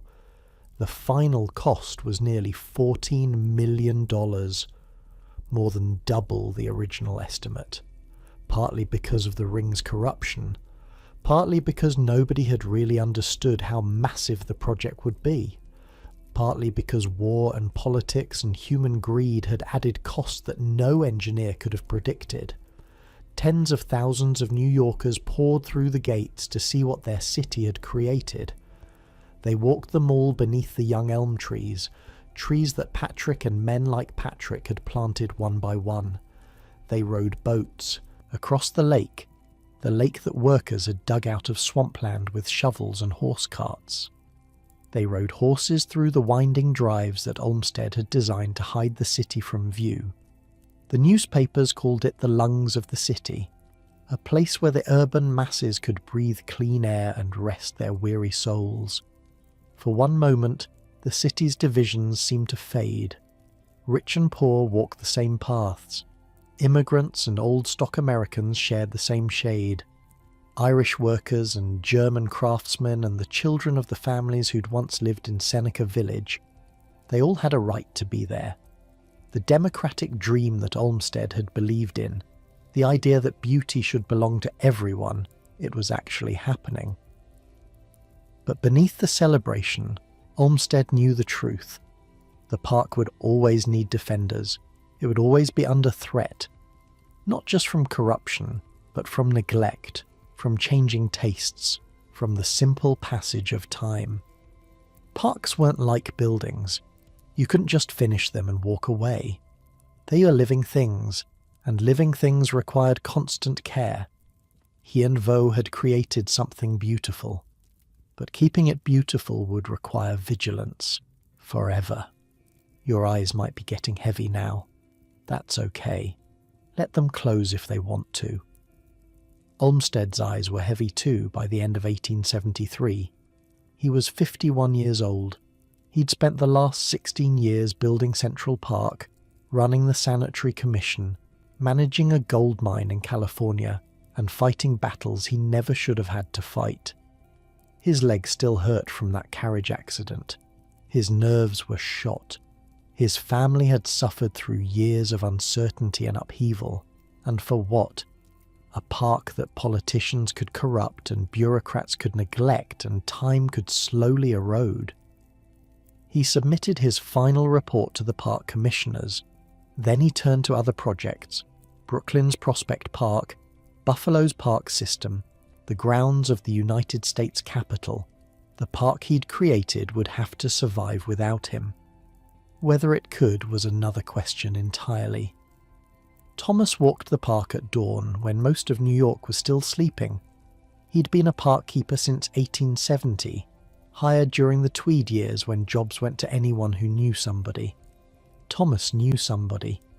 His cousin worked for a Tammany ward boss, and that was enough to get him a badge and a uniform and $1.50 a day. But here's the thing about Thomas. He actually cared. Most of the political hires showed up, collected their pay, and did as little as possible. Not Thomas. Something about the park got under his skin. The way the morning light hit the lake, the quiet paths before the crowds arrived, the trees that somebody, years ago, had planted one by one. He didn't know their names then. Olmsted and Vaux. He'd heard them mentioned, but they were just two more people who'd come and gone. Politicians, commissioners, superintendents, they all came and went. The park remained. By 1874, Thomas could feel something shifting. The park was changing, not in any single dramatic way, but slowly, piece by piece. The grass grew taller than it should have. Paths developed cracks that nobody repaired. Benches broke and stayed broken. The careful balance that had made the park feel natural, like some kind of wilderness that happened to exist in the middle of a city, it was slipping away. Thomas understood why. Money. There was never enough of it anymore. The panic of 1873 had wrecked everything. Banks collapsed. Businesses failed. Thousands of men lost their jobs overnight. The newspapers called it the worst economic crisis since the nation's founding, which was probably true.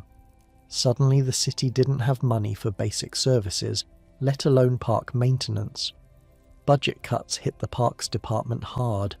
Workers were laid off. Supplies were cut. The army of gardeners and groundskeepers who'd maintained Olmsted and Vaux's vision, most of them were gone by 74. Thomas survived because he was cheap and he was willing to do the work of 3 men. Walk the paths, chase off vandals, report damage, somehow keep the whole thing from falling apart. He wasn't alone. There were maybe 24 park keepers left by the mid-70s, scattered across 800 acres. Not nearly enough, but they did what they could. That's the thing nobody remembers about the decline years. It could have been so much worse. The park could have been completely destroyed, turned back into the rocky wasteland it had been before the workers came. But a handful of ordinary men like Thomas, kept it alive through sheer stubbornness. They patched the paths with whatever materials they could scrounge. They watered the young trees during droughts, hauling buckets when the irrigation systems failed. They chased away the gangs of boys who came to vandalize and the squatters who tried to set up camp in the more remote areas. It wasn't glamorous work. Nobody wrote newspaper articles about it, but it mattered.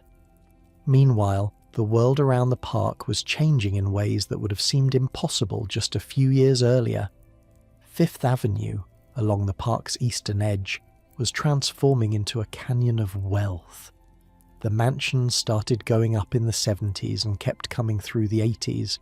Stone facades imported from Europe, iron gates forged by master craftsmen, doormen in livery standing guard at massive oak doors, the Vanderbilts, the Astors, the Carnegies, families whose net worth could have funded the entire parks department for decades.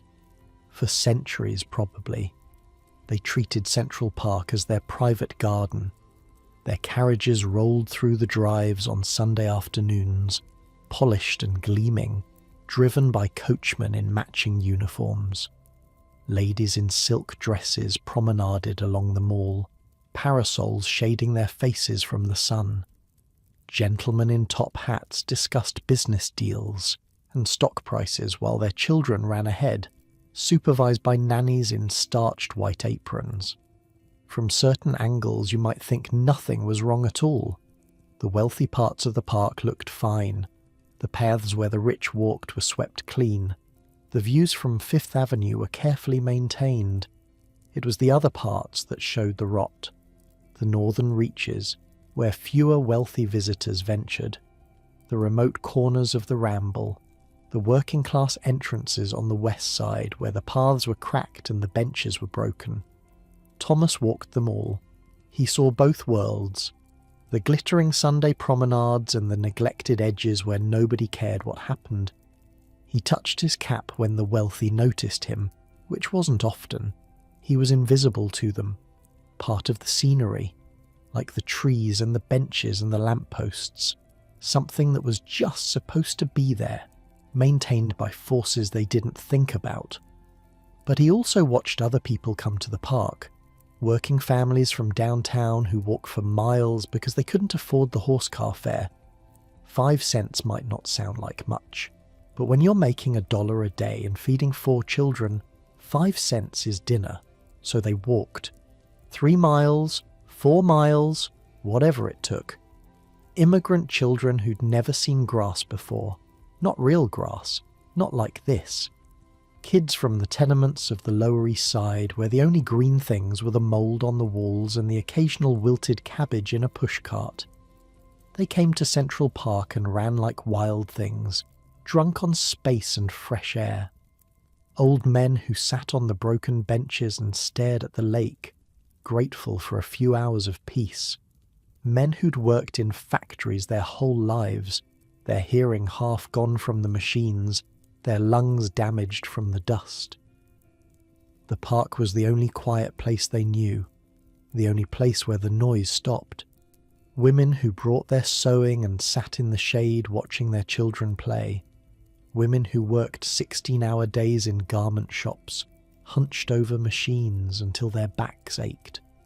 On Sundays, the park was their only escape. The park belonged to all of them. That was the idea anyway. Rich and poor, native and immigrant, everyone welcome. The democratic dream that Olmsted had written about so passionately. In practice, it wasn't quite that simple. The wealthy controlled the best hours, the best paths, the best views. They had rules written to favour their kind of recreation, their kind of behaviour. Quiet strolls, carriage rides, contemplative appreciation of nature. The working class got what was left. Early mornings before work, late evenings after, Sundays when the factories closed and the mansions had their afternoon promenades. But they came, despite everything, despite the cracked paths and the broken benches and the invisible barriers, they kept coming. Because the park was theirs too. Because Olmsted had built it for them, even if nobody remembered that anymore. 1874 brought trouble of a different kind. The economic collapse had left tens of thousands of New Yorkers unemployed. Men who'd worked their whole lives suddenly had nothing. No jobs, no prospects, no way to feed their families, and they were angry. In January, a group called the Committee of Safety organised a rally at Tompkins Square, demanding that the city provide jobs or relief. The police showed up with clubs. What happened next was ugly. Officers charged into the crowd, beating anyone they could reach. Men, women, children. Didn't matter.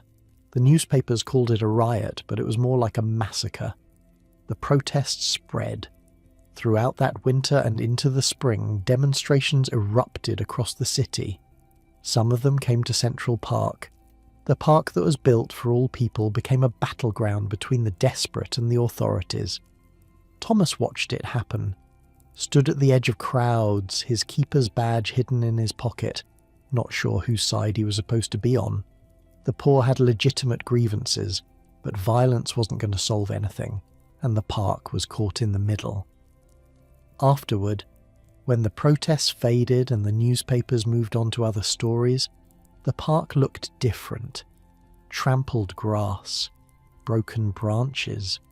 The damage wasn't severe, but it felt symbolic. The refuge that was supposed to heal the city's divisions had become a stage for those divisions. Through it all, the budget kept shrinking. By 1879, maintenance spending hit rock bottom. There was barely enough money to keep the paths clear and the gates open. Thomas's rounds got longer and lonelier. Fewer keepers meant more ground to cover. Some mornings he walked for hours without seeing another uniformed man. Just him and the park and the slow decay. The trees that Olmsted had planted so carefully were dying without proper care. Some from disease, some from drought, some just gave up, overwhelmed by the pollution that was getting worse every year as the city grew. Roads cracked and weren't repaired. Bridges rusted. The carefully designed drainage system, which had transformed swamps into lakes, started failing in places, creating muddy patches where manicured lawns used to be. Political appointees replaced the skilled caretakers who'd understood how the park was supposed to work. Men who'd never planted a seed in their lives were suddenly in charge of gardens. Men who couldn't tell an elm from an oak were making decisions about which trees to save and which to cut. Calvert Vaux, still living in New York, watched it happen with growing despair. He wrote letters. He complained to anyone who would listen. In one letter from this period, he said the park was losing its soul. Thomas never met Vaux, but he would have understood exactly what he meant. Then, in 1877, something unexpected happened. Reform-minded city officials, embarrassed by how far the park had fallen, invited Frederick, Law Olmsted, back as a consultant, unpaid, which tells you something about the budget situation. But they wanted his eyes on the park, his assessment, his recommendations for what could be saved. Olmsted came back, an older man now, walking with that same limp from the carriage accident, his health failing after years of overwork. He walked the paths he'd designed 2 decades earlier. What he found broke his heart. Roads widened without regard for the original plan. Buildings added that clashed with the natural scenery. Cheap materials substituted where good ones had rotted away. The 1,000 small touches that had made Central Park feel like a real landscape, not just a collection of trees and paths. So many of them were gone. He wrote reports, sharp but calm the way he always wrote. He pointed out what had been damaged and why it mattered. The roads that had been widened destroyed sight lines he'd spent months perfecting.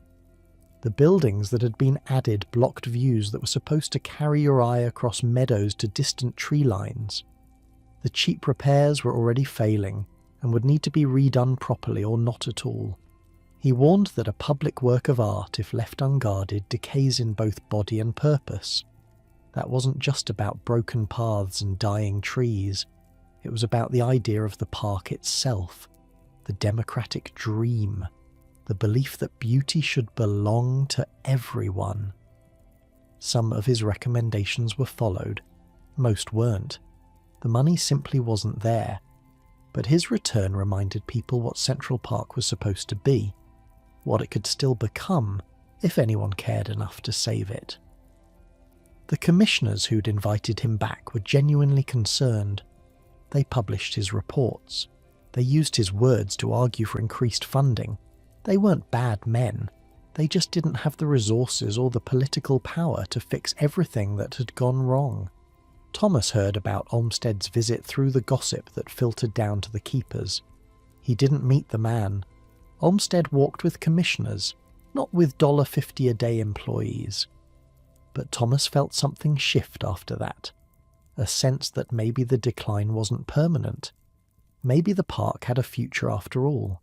Maybe somebody important still cared. The 1880s brought slow, tentative improvement. Citizens' groups started organising. Wealthy New Yorkers who loved the park and hated what it was becoming formed committees with impressive names. The Parks Protective Association, the Municipal Art Society. They raised private funds, lobbied City Hall, published pamphlets explaining why Central Park mattered, not just as a pretty place, but as essential infrastructure for a growing city. The newspapers ran editorials demanding better maintenance, and for once, the politicians listened. Not because they suddenly cared about trees and meadows, because wealthy voters cared, and wealthy voters controlled campaign contributions, and campaign contributions won elections. Gardeners were rehired. Not as many as before, but enough to make a difference. Lawns were reseeded where bare patches had appeared. Dead trees were replaced with new saplings. For the first time in years, new plantings appeared in garden beds that had been empty and neglected. The drainage systems were repaired in critical areas. Paths were repaved, at least the important ones. Bridges got fresh coats of paint over the rust.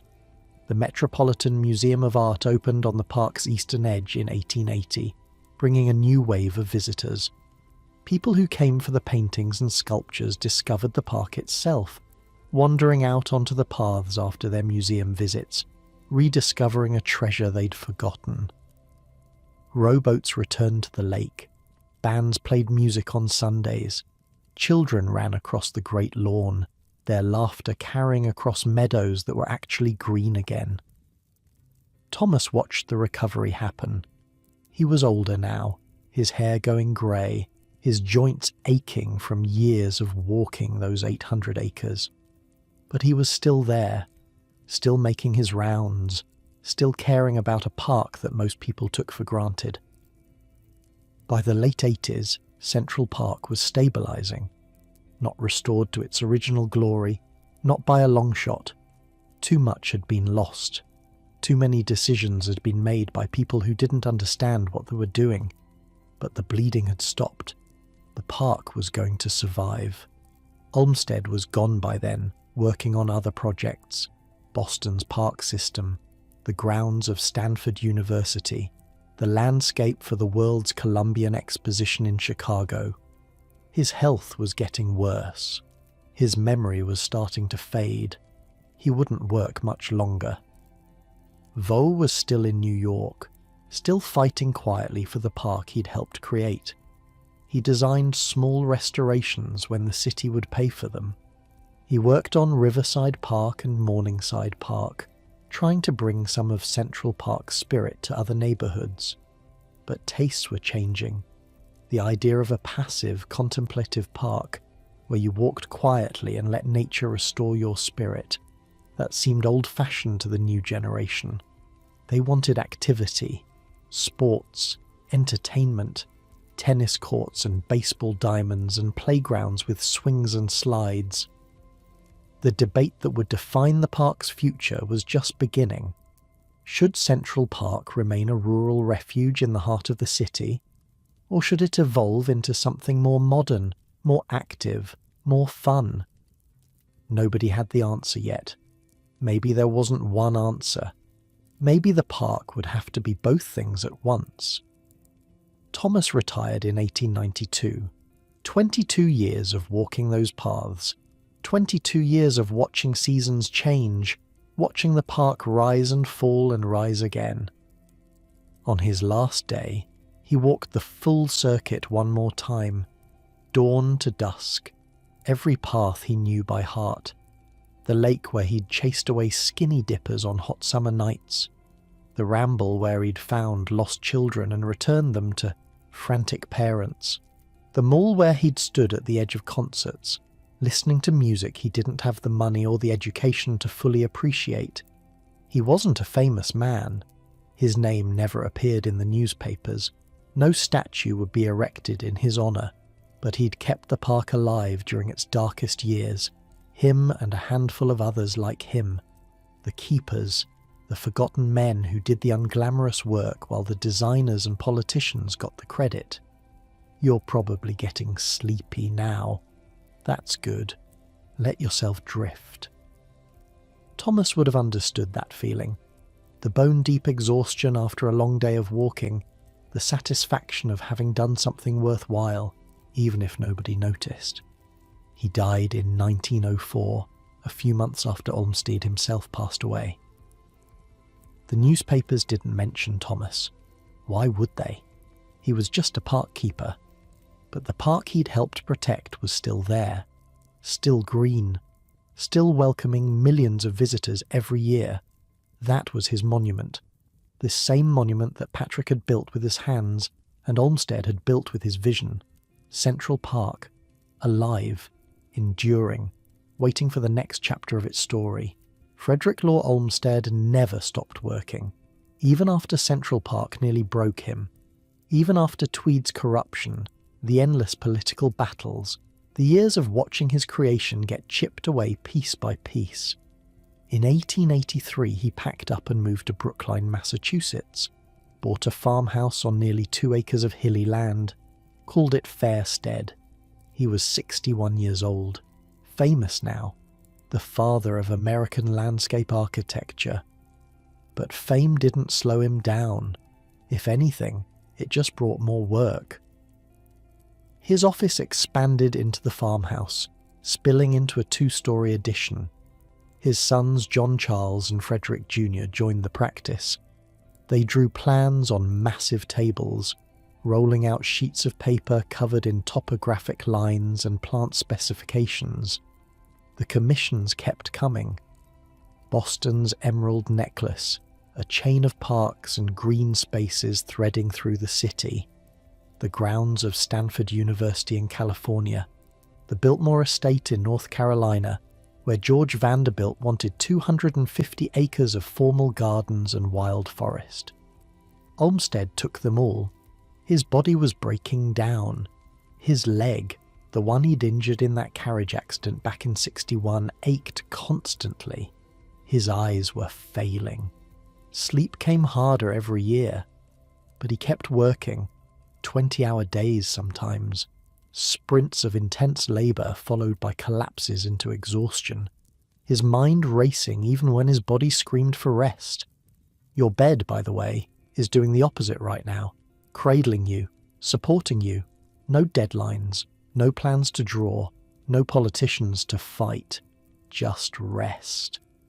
Olmsted couldn't seem to find that, maybe didn't know how to look for it anymore. In 1890, the biggest commission of his life arrived. Chicago, the World's Columbian Exposition, a massive world's fair celebrating 400 years since Columbus reached the Americas. Chicago had beaten out New York, St. Louis and Washington to host it. They wanted to show up Paris, which had just unveiled the Eiffel Tower. Olmsted was nearly 70 years old. His health was failing. His doctors told him to slow down. He said yes anyway.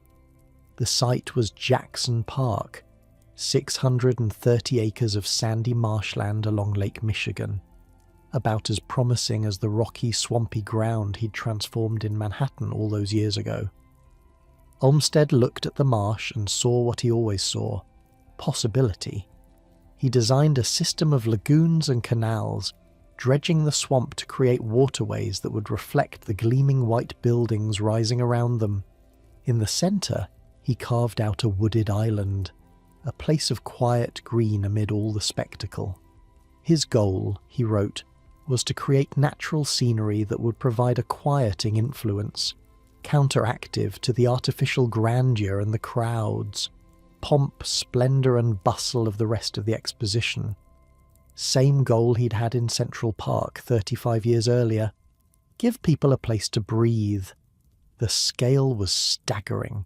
His crews collected over 1 million plants from streams and swamps around Chicago, 100,000 willows alone, 75 railroad cars full of water plants, 285,000 ferns, all planted by hand, all arranged to look like nature had simply decided to cooperate with the architects. The fair opened in May of 1893. 27 million people came to see it over 6 months. Half the population of the entire country walked through Olmsted's lagoons, rowed boats along his canals, rested on his wooded island. One farmer was overheard telling his wife as they left, "Well, Susan, it paid, even if it did take all the burial money. People had mortgaged their farms to attend, borrowed against their life insurance, rode trains for days across a country still recovering from economic depression. They came to see the White City." But what Olmsted had really given them was something softer, greener, the curve of water against shore, the rustle of willows in the wind, a moment of peace in the midst of overwhelming spectacle. He was 71 years old, and he'd done it again. Meanwhile, back in New York, the city was transforming in ways Olmsted could barely recognize. Electric lights now glowed along Broadway. The Great White Way, people called it, because the arc lamps burned so bright they turned night into day. Thomas Edison had flipped the switch on Pearl Street Station back in '82, and the city hadn't stopped glowing since. Buildings were growing taller. Steel frames and electric elevators made it possible to reach 10 stories, then 12, then more. By 1899, the Park Row building would top out at 391 feet, the beginning of the skyline that would eventually surround Central Park like a canyon of glass and stone. Electric streetcars hummed down avenues that horses had dominated just years before. Elevated trains rattled overhead, carrying workers from neighbourhoods that hadn't existed when Olmsted first surveyed that rocky ground in 1857. The population had exploded. 3 million people now, ships still bringing immigrants daily, just like they had in Bryant's time. But now they were arriving to a city of electric light and steel towers instead of muddy streets and wooden tenements. And in September of 1899, something happened that would have seemed impossible to the people who'd fought so hard for Central Park. A man named Henry Bliss stepped off a streetcar at West 74th Street and Central Park West. An electric taxi struck him. He became the first recorded automobile fatality in American history. The future had arrived, and it was moving fast. Central Park sat quietly in the middle of all this change, an island of green surrounded by a city that was inventing the modern world. The quiet strolls and carriage rides that once defined the park were giving way to something louder. Young men played baseball on the open fields. Ice skaters crowded the frozen ponds in winter. Thousands gathered for concerts at the mall. People wanted playgrounds now, tennis courts, ball fields. The park's original purpose, that quiet communion with nature that Olmsted had designed so carefully, was evolving into something more active, more social, different from what he'd imagined, but maybe just as needed.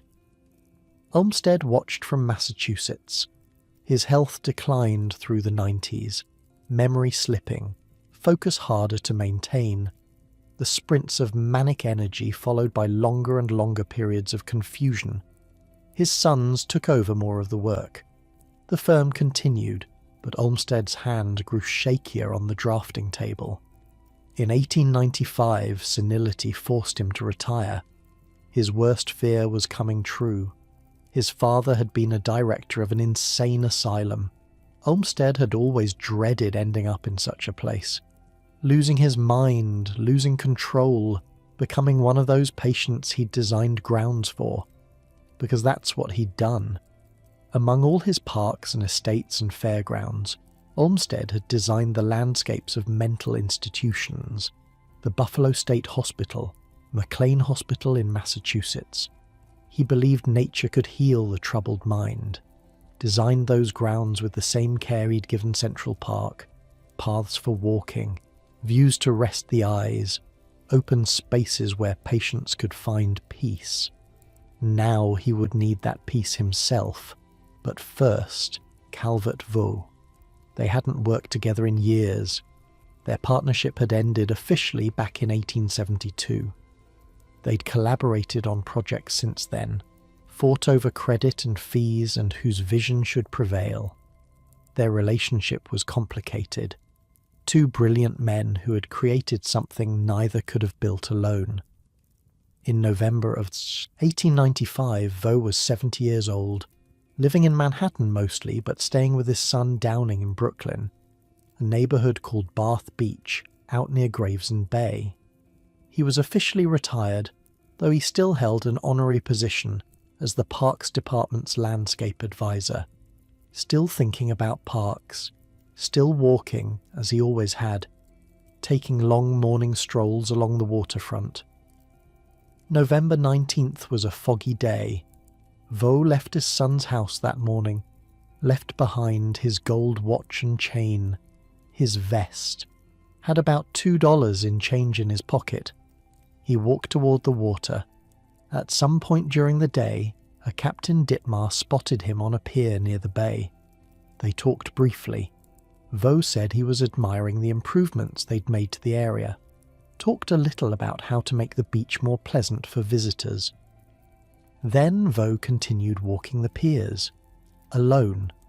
That was the last anyone saw him alive. When evening came and he hadn't returned, his son and daughters grew worried.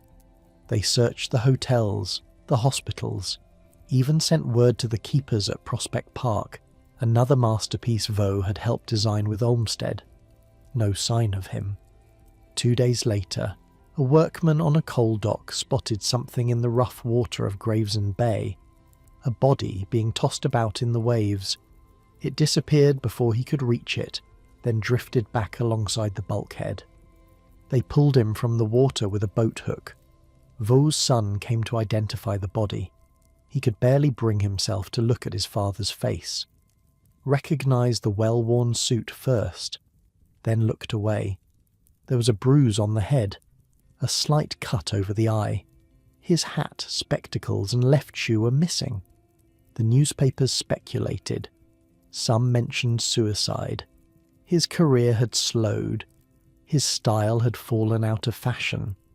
The classical designs coming back into vogue didn't match his preference for naturalistic curving forms. But his son refused to accept that explanation. Murder wasn't even considered. The death was ruled accidental. A 70-year-old man, unfamiliar with the area, walking on foggy piers. One misstep, the cold water of Gravesend Bay. Some believed exhaustion and disappointment had weighed on him, that all those years of fighting for parks, watching his vision get compromised and altered and ignored, had simply worn him out.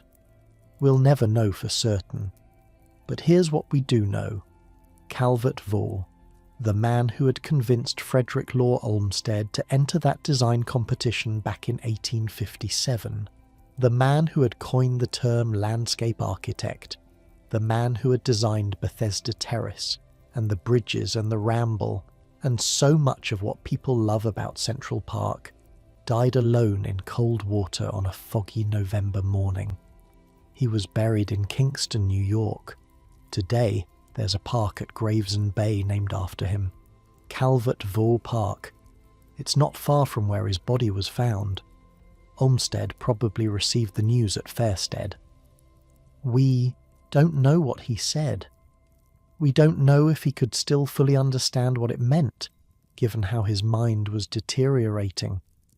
But the two men who had dreamed Central Park into existence were now forever separated.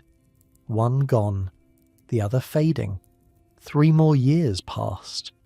In 1898, Olmsted's family made the decision they'd been dreading. His dementia had progressed too far. He couldn't care for himself anymore, couldn't recognize people some days, couldn't find peace in his own mind. They committed him to McLean Hospital, the same McLean Hospital whose grounds he had helped design years before. There's a story, and who knows if it's true, that as they wheeled him into the facility he looked around at the landscape and muttered something. They didn't follow my plan, confound them. Even then, even with his mind slipping away, he was still a landscape architect, still noticing what they'd gotten wrong. He spent his final 5 years there, in a cottage on grounds he had shaped for others. Nurses and family members walked with him along the paths. His eyes, once so keen at spotting the curve of a meadow or the angle of a vista, now saw things differently. Sometimes he remembered Central Park, sometimes he didn't. The man who had transformed swamps into lakes and rocky outcrops into winding paths, who had given millions of people a place to breathe in a suffocating city, who had believed so deeply that nature could heal what the industrial world had broken, spent his last years in an institution for the troubled mind. On August 28th, 1903, Frederick Law Olmsted died at McLean Hospital. He was 81 years old. They buried him in Hartford, Connecticut, the Old North Cemetery, back where he had started, in the city where he was born. The newspapers wrote long obituaries, called him America's greatest landscape architect, listed his achievements: Central Park, Prospect Park, the Emerald Necklace, the World's Fair, Stanford, Biltmore, dozens of parks and campuses and public spaces across the country. Daniel Burnham, who had worked with Olmsted on the Chicago Fair, said it best.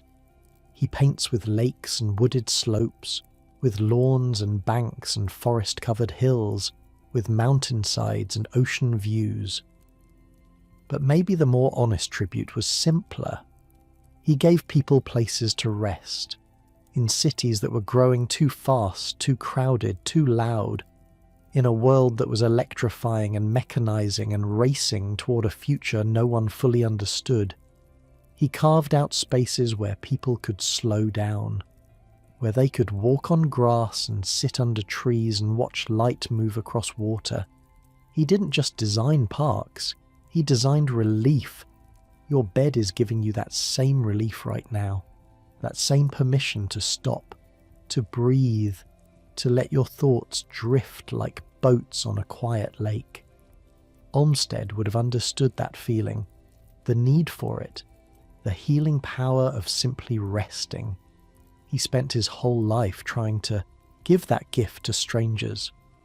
And Central Park, the park that had nearly destroyed him, the park that had been taken over by corrupt politicians and altered by short-sighted officials and neglected during years of economic hardship, that park was still there, still green, still welcoming millions of visitors every year, still doing exactly what he and Vaux had designed it to do, providing a counteractive to the effects of the artificial grandeur of the city, a place where tired workers could find a meadow, where children could run on grass, where couples could row boats across water that reflected the sky.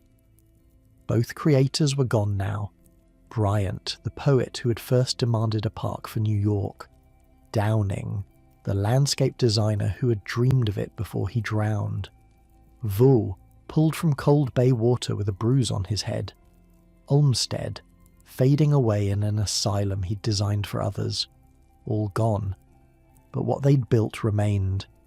The elm still arched over the mall, the lake still shimmered in afternoon light, the ramble still tangled with green, Bethesda Fountain still watched over it all. New York had grown around the park like a body around a heart. 3 million people now, more coming every day. The tallest buildings in the world rising along its edges, electric lights, automobiles, subway tunnels being dug beneath the streets. The 20th century was arriving, and Central Park would be there to greet it. Not the same park Olmsted and Vaux had designed in 1858. Changed, adapted, sometimes compromised, but alive, still breathing, still offering what it had always offered. A place for New Yorkers to go when they needed to escape. A place to rest, just like you're resting now, comfortable, safe, letting the story carry you somewhere quiet. The park would face more challenges in the century to come, times of glory and times of decay. But for now, in those early years of the 1900s, it stood as proof of what was possible when a city decided its people deserved beauty. When a poet, a designer, and two unlikely partners refused to accept that crowded didn't have to mean suffocating. When workers like Patrick broke rock and planted trees for $1 a day. When keepers like Thomas walked their rounds year after year, protecting something they loved. The story wasn't over, but the men who had started it were at peace now. Wherever that peace takes you, the park outlived them all. That's the thing about places. They go on after the people who made them are gone. The trees keep growing, the water keeps reflecting the sky, the paths keep winding through the green. By 1910, Central Park had been there for more than 50 years, half a century of seasons, leaves falling and returning, snow covering the great lawn, then melting into spring, summer crowds and autumn quiet. The city around it had become something none of the founders could have imagined. 4.5 million people now. The population had nearly doubled since Olmsted died. Ships still arriving daily at the harbour, but now they docked at Ellis Island, where immigrants filed through inspection halls before scattering into the city's neighbourhoods. Italians in Little Italy, Jews on the Lower East Side, Greeks and Poles and Russians crowding into tenements that made the old 5 Points look spacious. The city was louder, taller, faster than ever, and in the middle of it all Central Park sat quietly, waiting. The early 1900s brought something new, a movement. People called it the Progressive Era. Reformers who believed cities could be made better, that government could actually help people, that the cramped, disease-ridden neighbourhoods didn't have to stay that way forever. They pushed for public health programs, better housing, schools for immigrant children, and parks. Central Park became part of that conversation. Groups like the Municipal Art Society argued that the park should be preserved not just for beauty, but for democracy. They reminded city leaders of what Olmsted and Vaux had written all those years ago, that the park was meant for everyone, not just the wealthy families in their Fifth Avenue mansions. Everyone. The park had drifted from that purpose during the years of neglect. Tammany appointees had treated it like a source of contract money rather than a public trust. Maintenance had slipped. Features had been altered without thought to the original design. But now people were paying attention again. Samuel Parsons Jr. became the Parks Department's landscape architect. He'd trained under Vaux himself back in the 80s. He knew the original vision. He worked to restore the nurseries, to protect the trees, to block politicians who wanted to fill the park with monuments and structures that didn't belong. He was removed in 1911 after fighting one too many battles, but his work mattered. He'd shown that preservation was possible if someone cared enough to fight for it. Citizens groups formed, the Parks and Playground Association, the Parks Conservation Association. Names that sounded official, but really just meant ordinary New Yorkers who cared about green space. They organised cleanup campaigns, planted trees where old ones had died, raised money for repairs the city budget couldn't cover. School children joined tree planting days, getting their hands dirty in soil that has been worked by immigrant labourers 60 years before. Neighbourhood associations adopted sections of path to maintain. Women's clubs raised funds for flower beds. It was grassroots preservation, decades before that phrase existed. For the first time in decades, the park wasn't just a political football or a source of contract money. It was becoming what it was always supposed to be: public property, public inheritance. Attendance reached its all-time high in those years. Working-class families who'd never had time for leisure suddenly found a few hours on Sunday afternoons.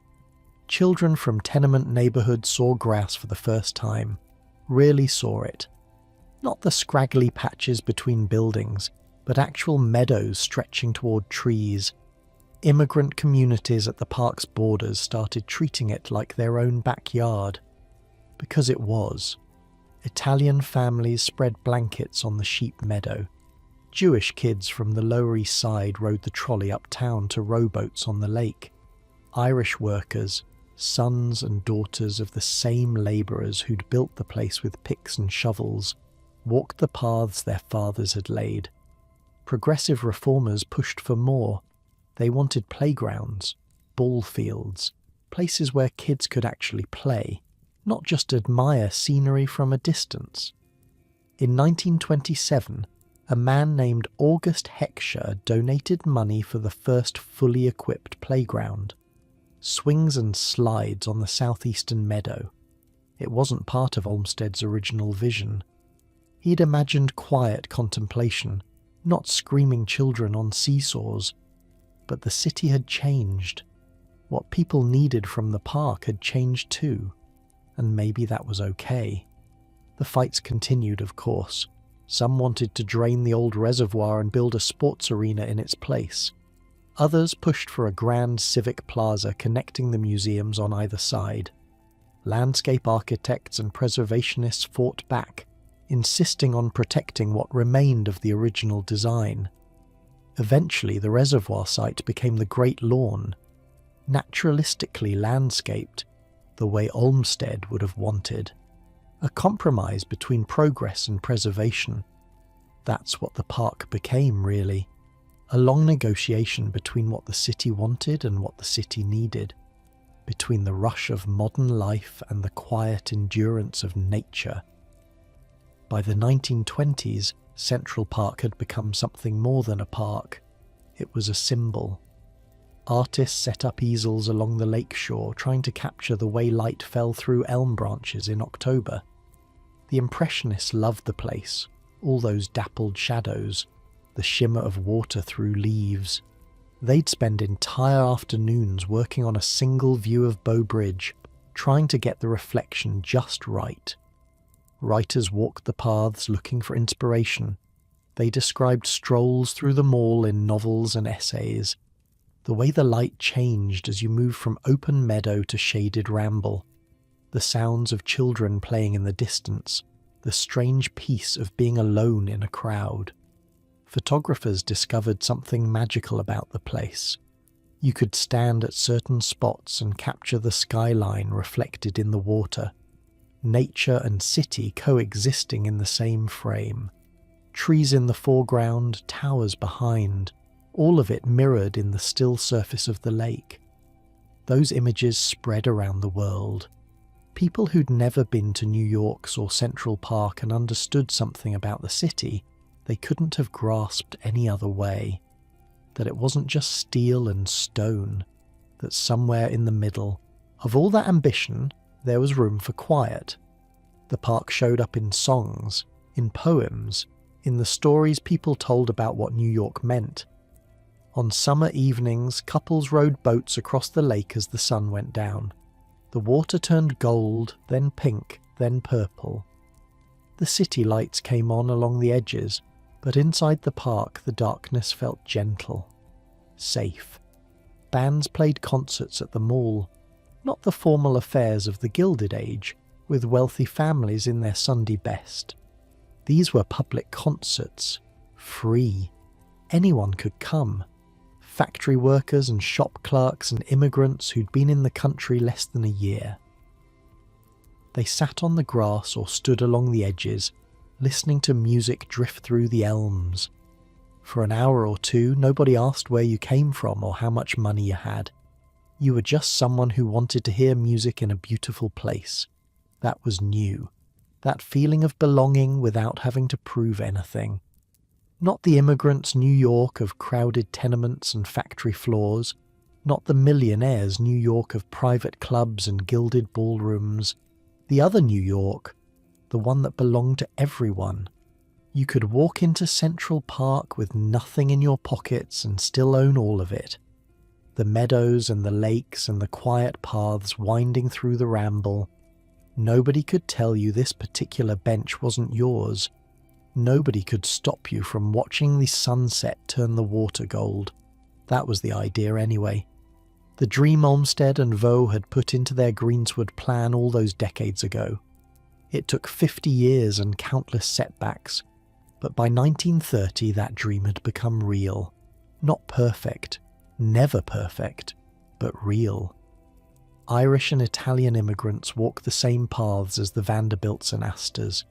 African-American families spread picnic blankets on the same grass where wealthy children had played with hoops and sticks in the 1860s. Working people and wealthy people shared the same air, the same shade, the same views, not always together. The city was still divided by class and race and neighbourhood. But for a few hours each week, those divisions faded. In the park, everyone was just a person who needed a place to rest. The skyline kept growing around the edges.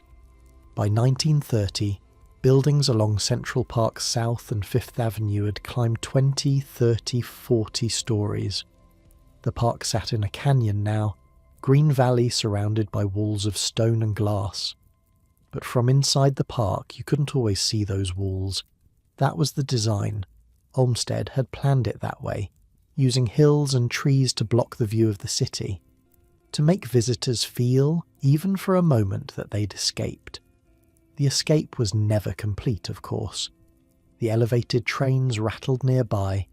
Automobiles honked along the drives. The city pressed in from every side, reminding you where you really were.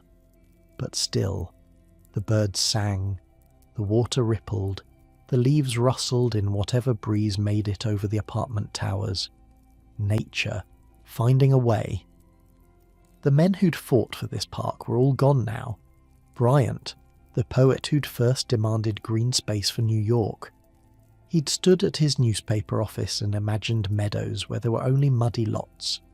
He died in 1878, just months after dedicating a statue in the park he'd helped create. Collapsed on the steps of a friend's house.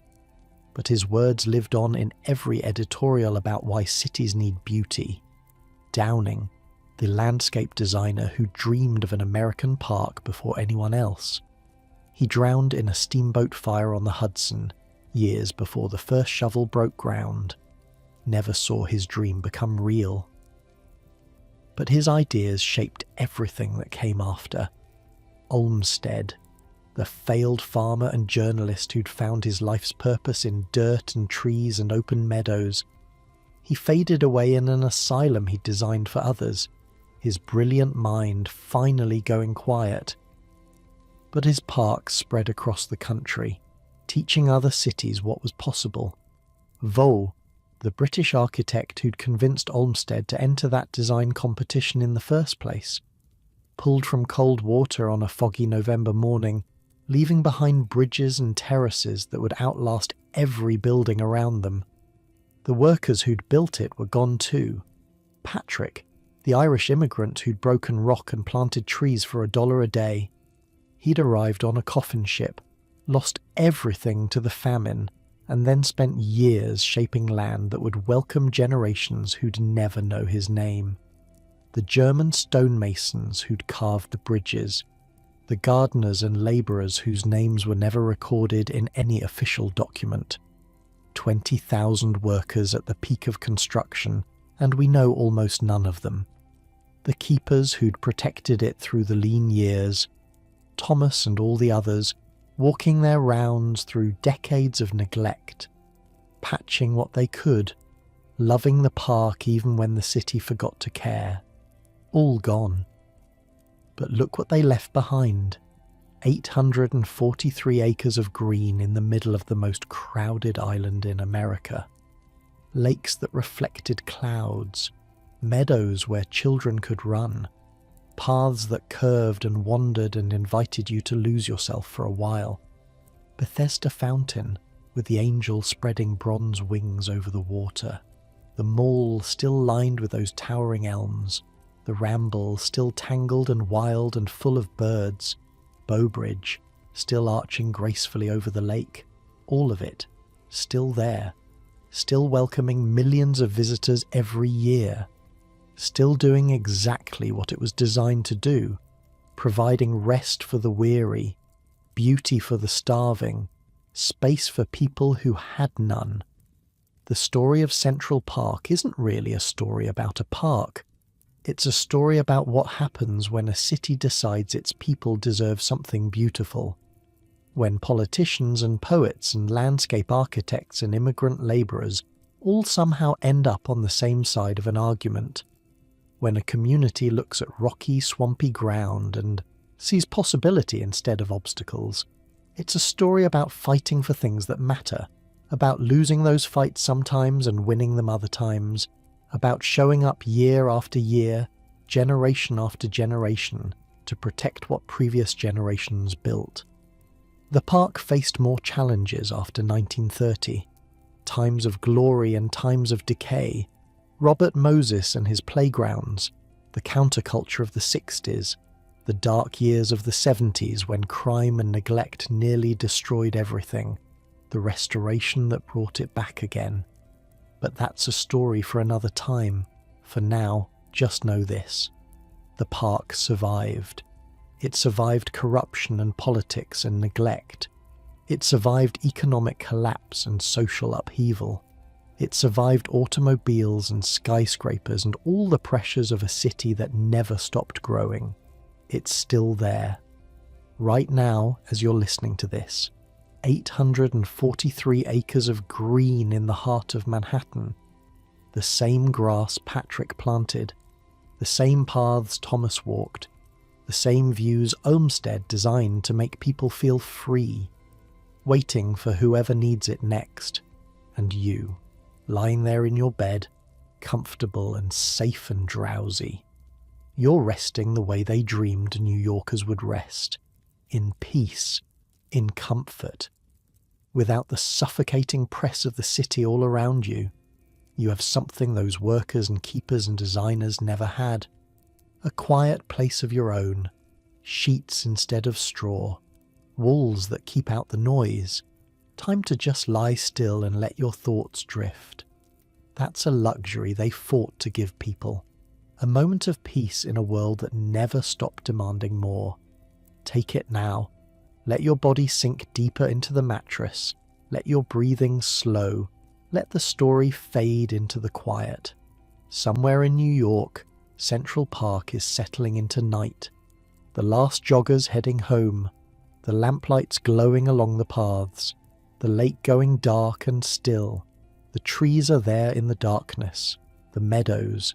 The bridges, the fountain with the angel watching over it all, and the people who built it, who fought for it, who loved it. They're there too, in a way, in every stone Patrick hauled, every tree Olmsted planted, every path Thomas walked, every word Bryant wrote about the city needing a place to breathe. They're resting now. Finally, the way you're resting, and the park goes on. Let your eyes close if they haven't already. Let the story go. Let the quiet take you wherever it wants to take you. Sleep well. Tomorrow the city will still be there. The park will still be there. All that history, all that struggle, all that beauty, waiting. But for now, rest.